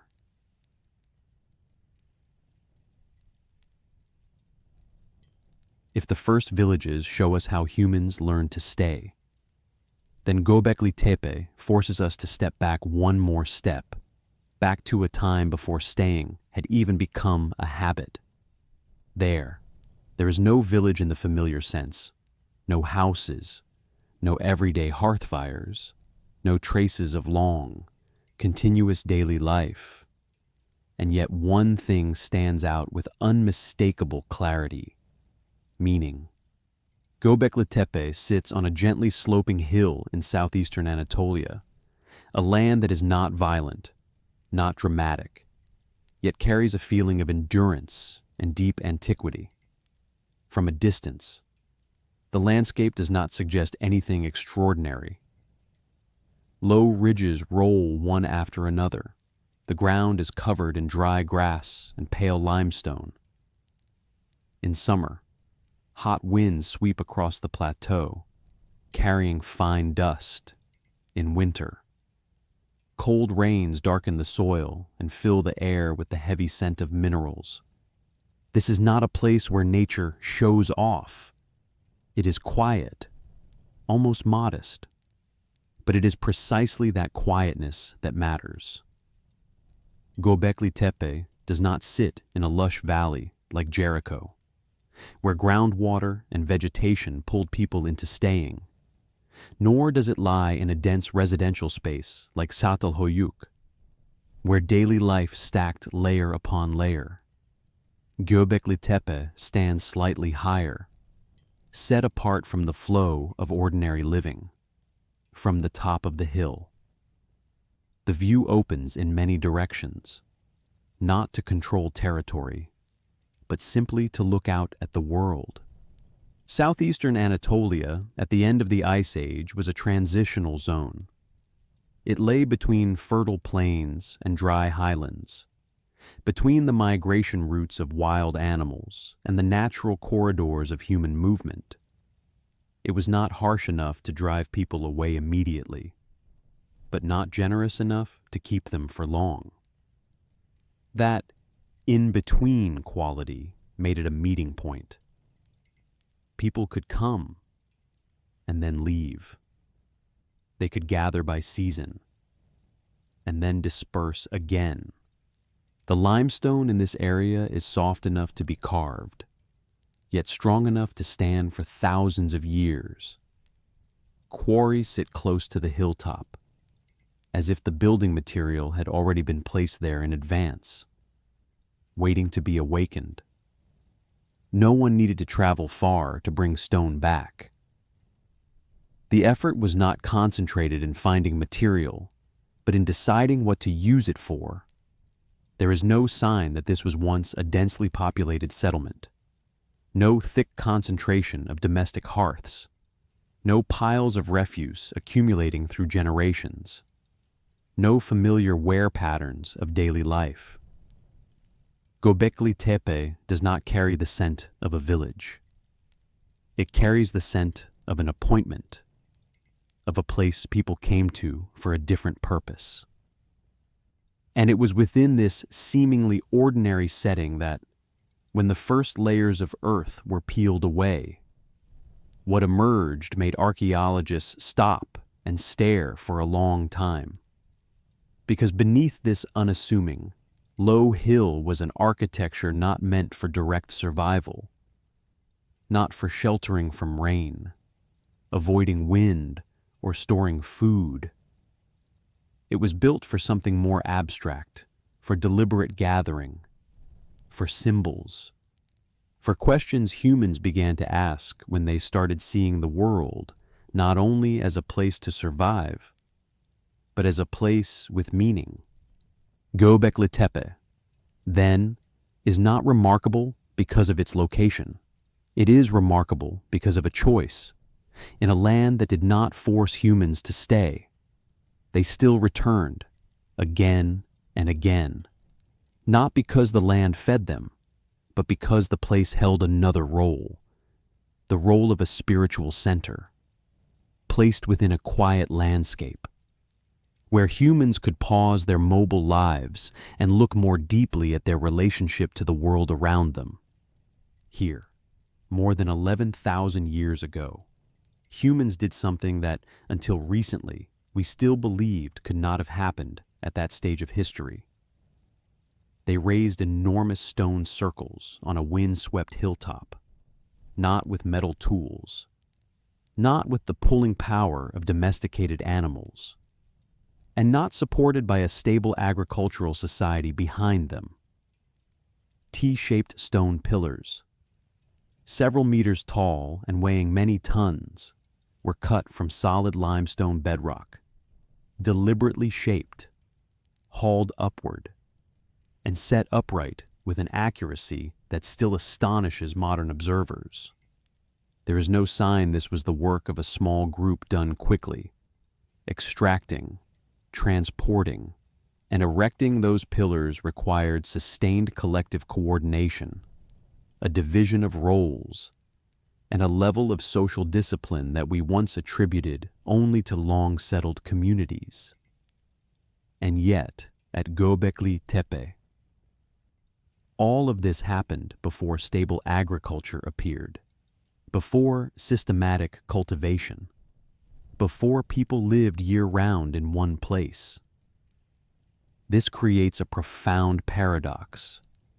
If there was no village, no granary, no long-term residence, then what force was strong enough to bring humans back here again and again, carrying with them labor, time, and precious energy?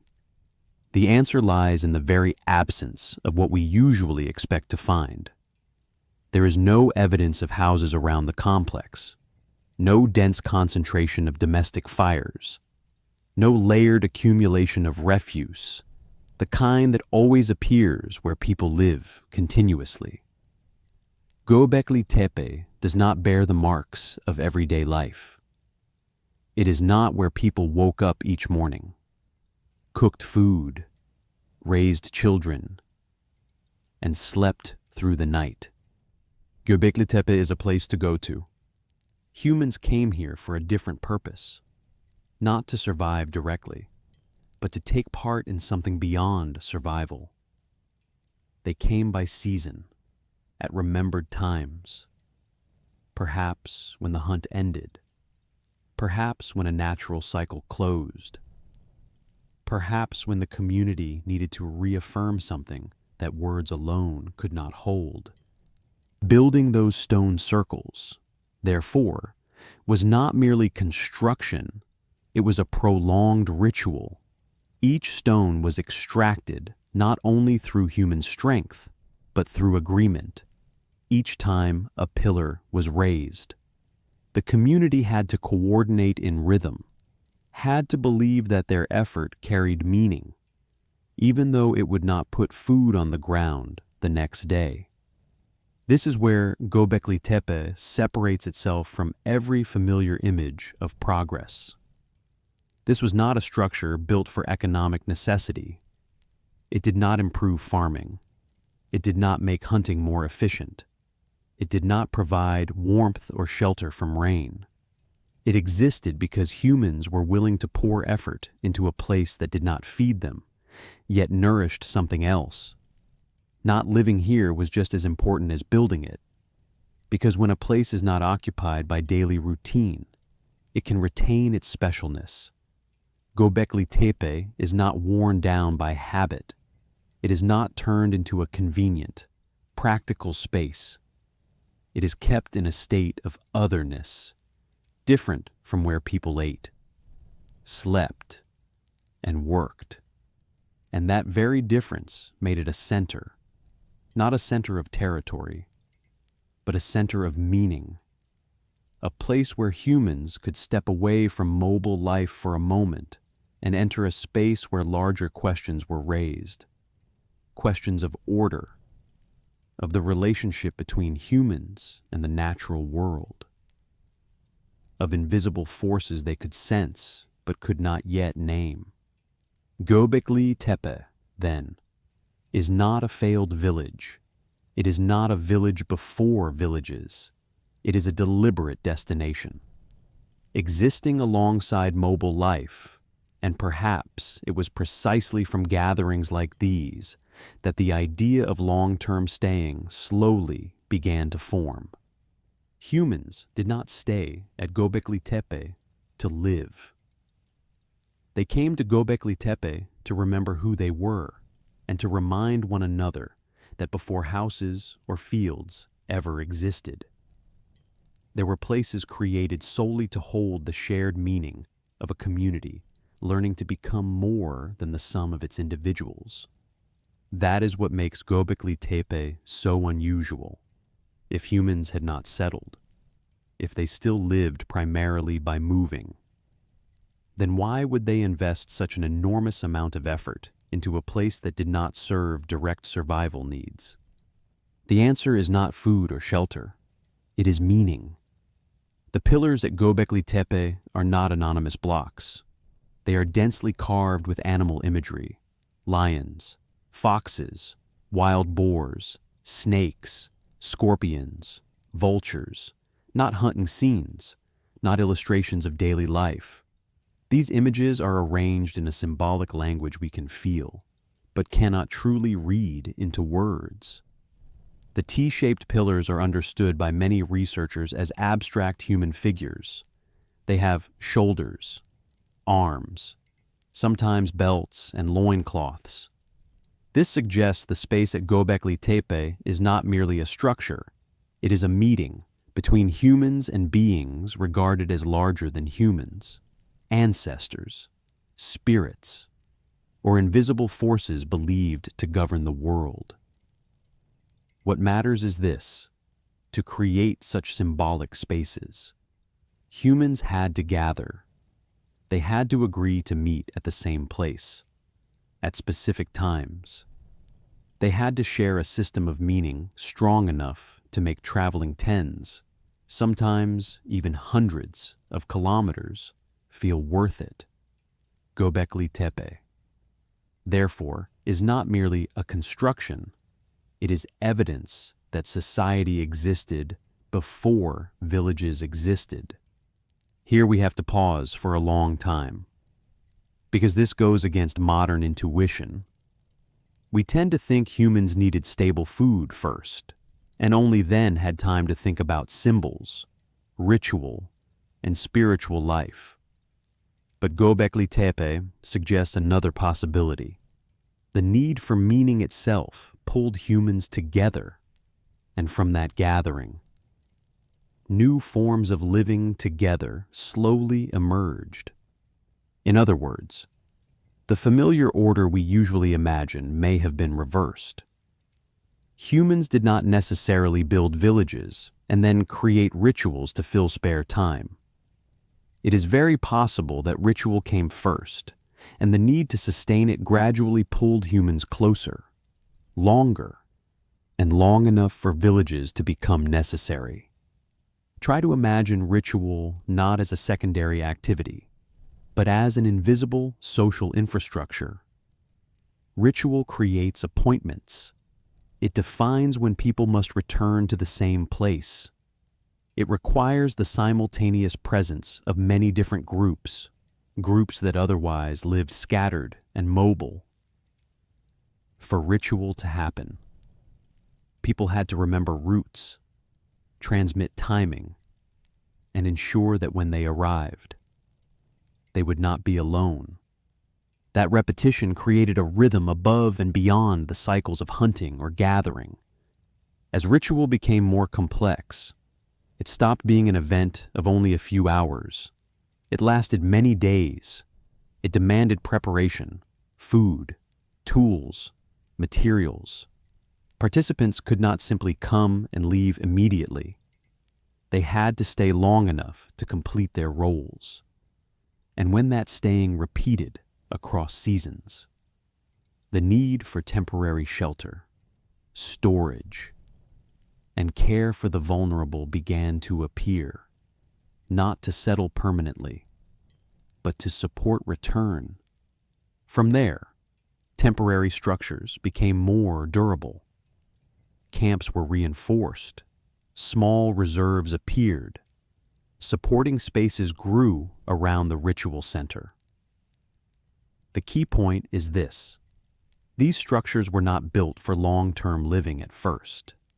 They were built to ensure the ritual could continue properly. But repetition turned temporary into semi-permanent, and then into permanent. In that process, ritual acted as a holding force. It held humans near a location, not through coercion, but through meaning. No one was forced to stay, but leaving too early meant losing one's role in something larger than the individual. Staying, even slightly longer, created belonging. And when belonging became tied to a place, villages began to form, not as a planned project, but as a consequence. Humans did not say to one another, "We are building a village." They simply stayed more than before, because leaving became inconvenient for what they considered important. From this perspective, villages were not the beginning of complex society. They were the byproduct of humans pursuing shared meaning. Fields, houses, and long-term settlement did not appear before ritual. They appeared to protect and sustain the spaces where ritual took place. Imagine this scene. Mobile groups from different regions arrive, carrying their own memories, stories, and symbols. They meet on a hill. They raise stones together, eat together, take part in rites we no longer fully understand. In those moments, a sense of we is formed, not from living together every day, but from sharing the same meaning. And then, as those gatherings repeat, as construction stretches on, as rituals grow more complex, humans begin to need to remain closer. They need to store food. They need to care for the vulnerable.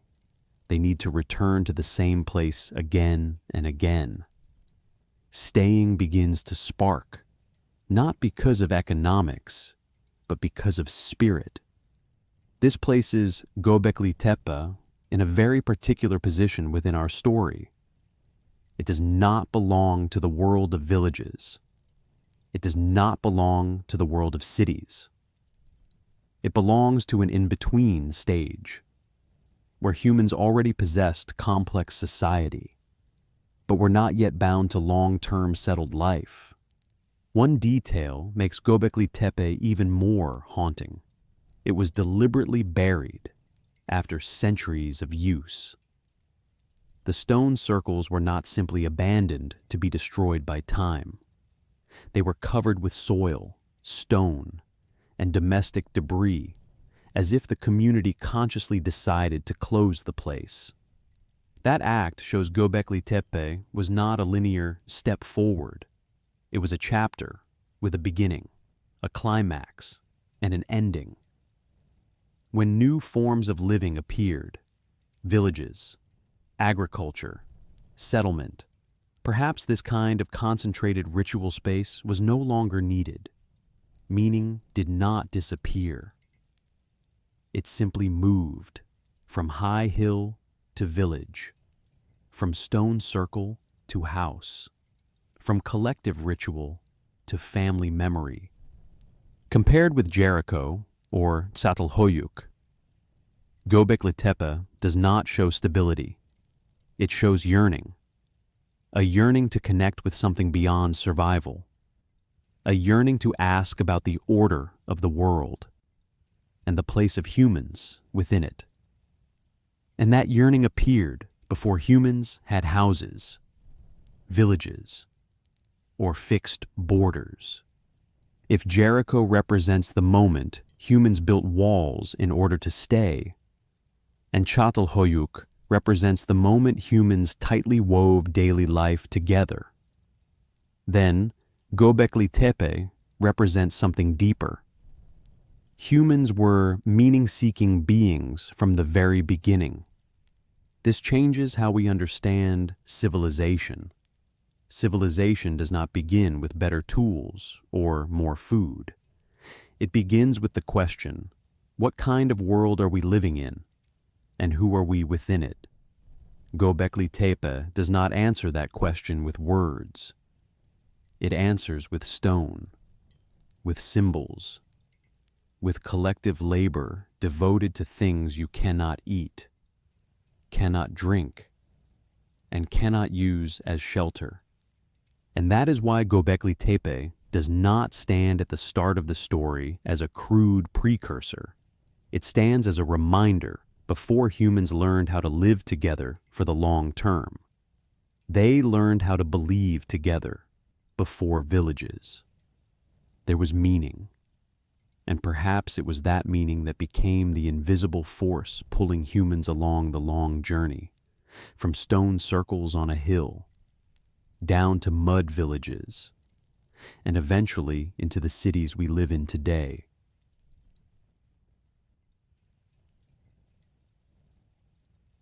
So, what really happened when humans began living together? What did not happen first was civilization, as we often imagine it. There was no single moment of birth, no first official day of villages, no loud revolution in which humans suddenly woke up and decided to abandon a nomadic life and enter a new era. What happened instead was a series of small, repeated choices, in which staying gradually became more familiar than leaving. First, humans gathered not to farm, not to live permanently, but to share meaning. This is an easily overlooked point because it leaves behind none of the familiar traces of survival. No hearths, no storage pits, no houses. Yet, Göbekli Tepe shows that from a very early time. Humans were willing to invest their most precious resources, time, physical labor, and collective coordination, into spaces that offered no direct material benefit. They came not because they needed to eat more, but because they needed to understand the world in the same way, in a mobile way of life, where groups split apart and reunite. Shared meaning does not exist automatically. It must be created, repeated, and reinforced.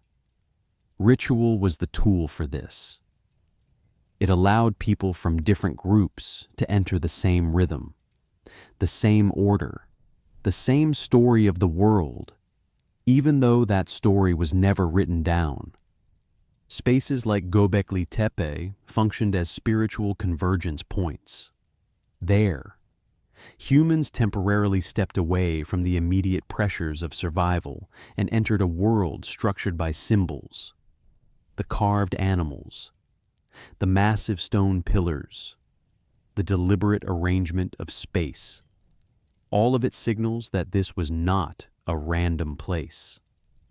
It was a place where behavior was regulated, speech was restrained, and each individual's presence was framed within something larger than themselves.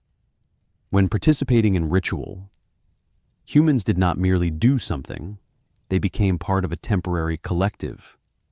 Small differences of origin, hunting group, or kinship were softened, giving way to a broader sense of belonging. Not my family or my group, but we. This feeling did not last permanently. It had to be summoned, and ritual was how it was summoned. This was especially important in a world without permanent villages, when people did not live side by side every day. They needed concentrated moments to renew social bonds. Ritual provided a form of cohesion that did not depend on long-term co-residence. You could leave afterward. You could return to a mobile life. But during the ritual, you shared the same order with others, and the memory of that order traveled with you. For this reason, Göbekli Tepe was not merely a location, it was a repeating process. Each time people returned, they did not start from nothing. They stepped into a space already defined, filled with familiar symbols, expected behaviors, and the sense that they were continuing something that existed before them. That continuity created temporal depth, even while daily life remained mobile. And here, something subtle occurred. Once humans became accustomed to gathering around shared meaning, gathering around place became easier, not because the place provided food, but because it held memory. Returning to the same point prevented meaning from dispersing. It allowed rituals to grow more complex, longer, and more demanding in preparation. And from this, staying, initially brief and temporary, began to lengthen. In this way, ritual was not a byproduct of settled life. It was an early social engine that taught humans how to return and then how to stay. Before there were villages, there were appointments. Before there were houses, there were spaces where humans temporarily placed themselves under the same system of meaning. And in those moments, humans began to see the world not merely as a place to survive, but as a place with order, memory, and something worth returning to. These gatherings did not require villages, but they required repetition. And repetition began to change the relationship between humans and place. When people returned to the same location often enough, they began to remember it. When they remembered it, they began to protect it. When they protected it, they began to stay longer. From this, temporary structures appeared, not to settle permanently, but to support return, shelter from rain, storage, care for the vulnerable. These were not yet houses, but they were signs of a new bond with space. Then, in some places, staying began to last longer than humans had originally intended. Not because they suddenly wished to abandon mobility, but because the surrounding environment began to allow it. Some lands were no longer useful for only a few weeks or months. They became more reliable. Water sources did not vanish after each dry season. Plants returned on familiar schedules. Animals followed predictable migration routes. Under such conditions, leaving was no longer the only path to survival. Staying a little longer posed no immediate danger, and that little longer changed everything. As humans remained across multiple seasons, they began to realize that the environment was not always something to flee. It could be observed, remembered, and eventually adjusted to support life. At first, staying did not take the form of a clear decision. No one declared settlement. There was no long-term plan, only small choices, repairing shelters instead of rebuilding them, leaving some tools behind instead of carrying everything, returning to the same place instead of seeking an entirely new one. These choices did not transform life immediately, but they accumulated. Once accumulation began, villages emerged as a consequence, not as a technological invention, but as a practical solution to a changed way of living. If you return to the same place often enough, you need more durable structures. If you stay longer, you need better shelter. If you begin to store, you need protection. And when these needs repeat, temporary structures become semi-permanent, then permanent. What matters is this: villages were not built to optimize life from the beginning. They were built to reduce friction in a life that had already become less flexible. When humans stopped moving constantly, they had to solve problems in place: polluted water, waste, conflict, disease. Villages did not eliminate these problems. They concentrated them, forcing humans to confront them instead of leaving them behind. In their earliest stages, villages did not offer absolute safety. On the contrary, they created new pressures, but they allowed one crucial thing: predictability. You knew when fruit would ripen. You knew when herds would return. You knew who your neighbors were. The world was no longer entirely uncertain. And in a less uncertain world, humans could begin to invest in a future, even if that future remained vague. Seen this way, villages were not the starting point of civilization, but the convergence point of many prior changes. Ritual created reasons to return. Environment created the possibility to stay. Repetition created habit. When these three met, villages became almost inevitable, not because humans dreamed of settled society, but because they had gone too far down the path of staying to easily return to fully mobile life. From that moment, human history entered a new rhythm. Not faster, not easier, but deeper. A rhythm in which life was no longer measured by distance traveled, but by how many seasons were spent in one place. Yet what matters most is this: villages did not bring immediate benefits. The bones tell a different story. Human bodies weakened. Children became more vulnerable. Disease spread faster. Social stress increased in confined spaces, measured purely in biological health. Early village life was worse than nomadic life. So why did humans continue? Because villages offered something mobile life could not sustain long-term: continuity.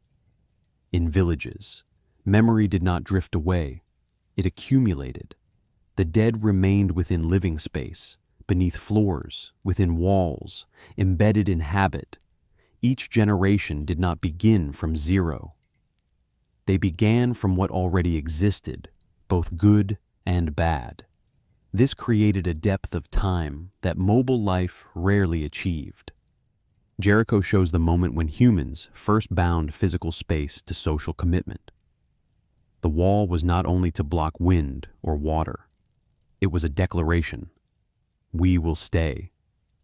And once staying began, humans started working for benefits that would not arrive the next day. They built for the future, even as their bodies did not yet benefit. Çatalhöyük shows the next step. No walls, no streets, but deep attachment to place. Houses layered atop one another, the dead beneath the floor. Living space became memory space. Humans did not leave to renew life. They layered new life atop the past. Seen together, one thing becomes clear. Humans did not invent villages because they were immediately better. They accepted villages because villages allowed the future to exist, even when the cost was unevenly distributed, even when early generations lived weaker, more stressful lives. They continued because leaving meant abandoning the accumulation already begun. This leads us to an important, uncomfortable conclusion. Civilization was not built on biological optimization or immediate happiness. It was built on endurance over time, the ability to remain within imperfect structures long enough for them to improve. There was no golden moment when everything was good. Some generations sacrificed so later generations could live differently. Some bodies carried the marks of strain so societies could learn how to organize better. Civilization was not an immediate reward. It was a long-term investment with very slow returns. So what really happened? Humans did not merely change how they found food or built shelter. They changed how they related to time. From a species living mostly in the present and near future, they became a species living across generational depth. And to do that, they traded away some freedom, some health, some flexibility. When we live in modern cities, under social pressure, urban disease, and a sense of being bound to place, we often think these are modern problems. But the first villages remind us that these tensions appeared from the very beginning, from the moment humans chose to stay long enough to build something larger than themselves. Perhaps the question, what really happened, does not need a single answer. What happened was that humans learned to live with the long-term consequences of their own choices. They learned to continue under non-optimal conditions. And in that continuation, they laid the foundation for every society, every city, and every story we tell today. And if there is one final thing the first villages whisper to us through soil, stone, and bone, it is this: civilization does not begin when everything is ready. It begins when humans decide to stay, knowing the cost will not be small.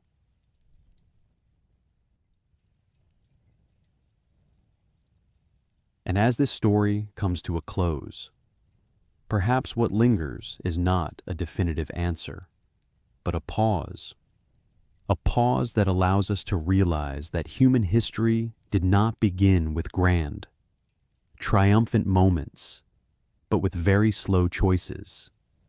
Staying for one more season, returning to the same place, accepting small discomforts in exchange for a sense of continuity, from moving fire circles to the first walls, to houses layered upon memory. Everything began when humans learned how to remain together, even when the cost was far from small. If you are listening to this story in a quiet room, perhaps in a modern city, a crowded neighborhood, or somewhere very far from those ancient villages, try to reflect gently for a moment. How many layers of staying by those who came before are you living on today? How many silent decisions made thousands of years ago are still shaping the way we live, work, and belong to one another? If this story slowed you down even slightly, if it made you look at familiar things, villages, cities, communities, with a different perspective, you can leave a comment below.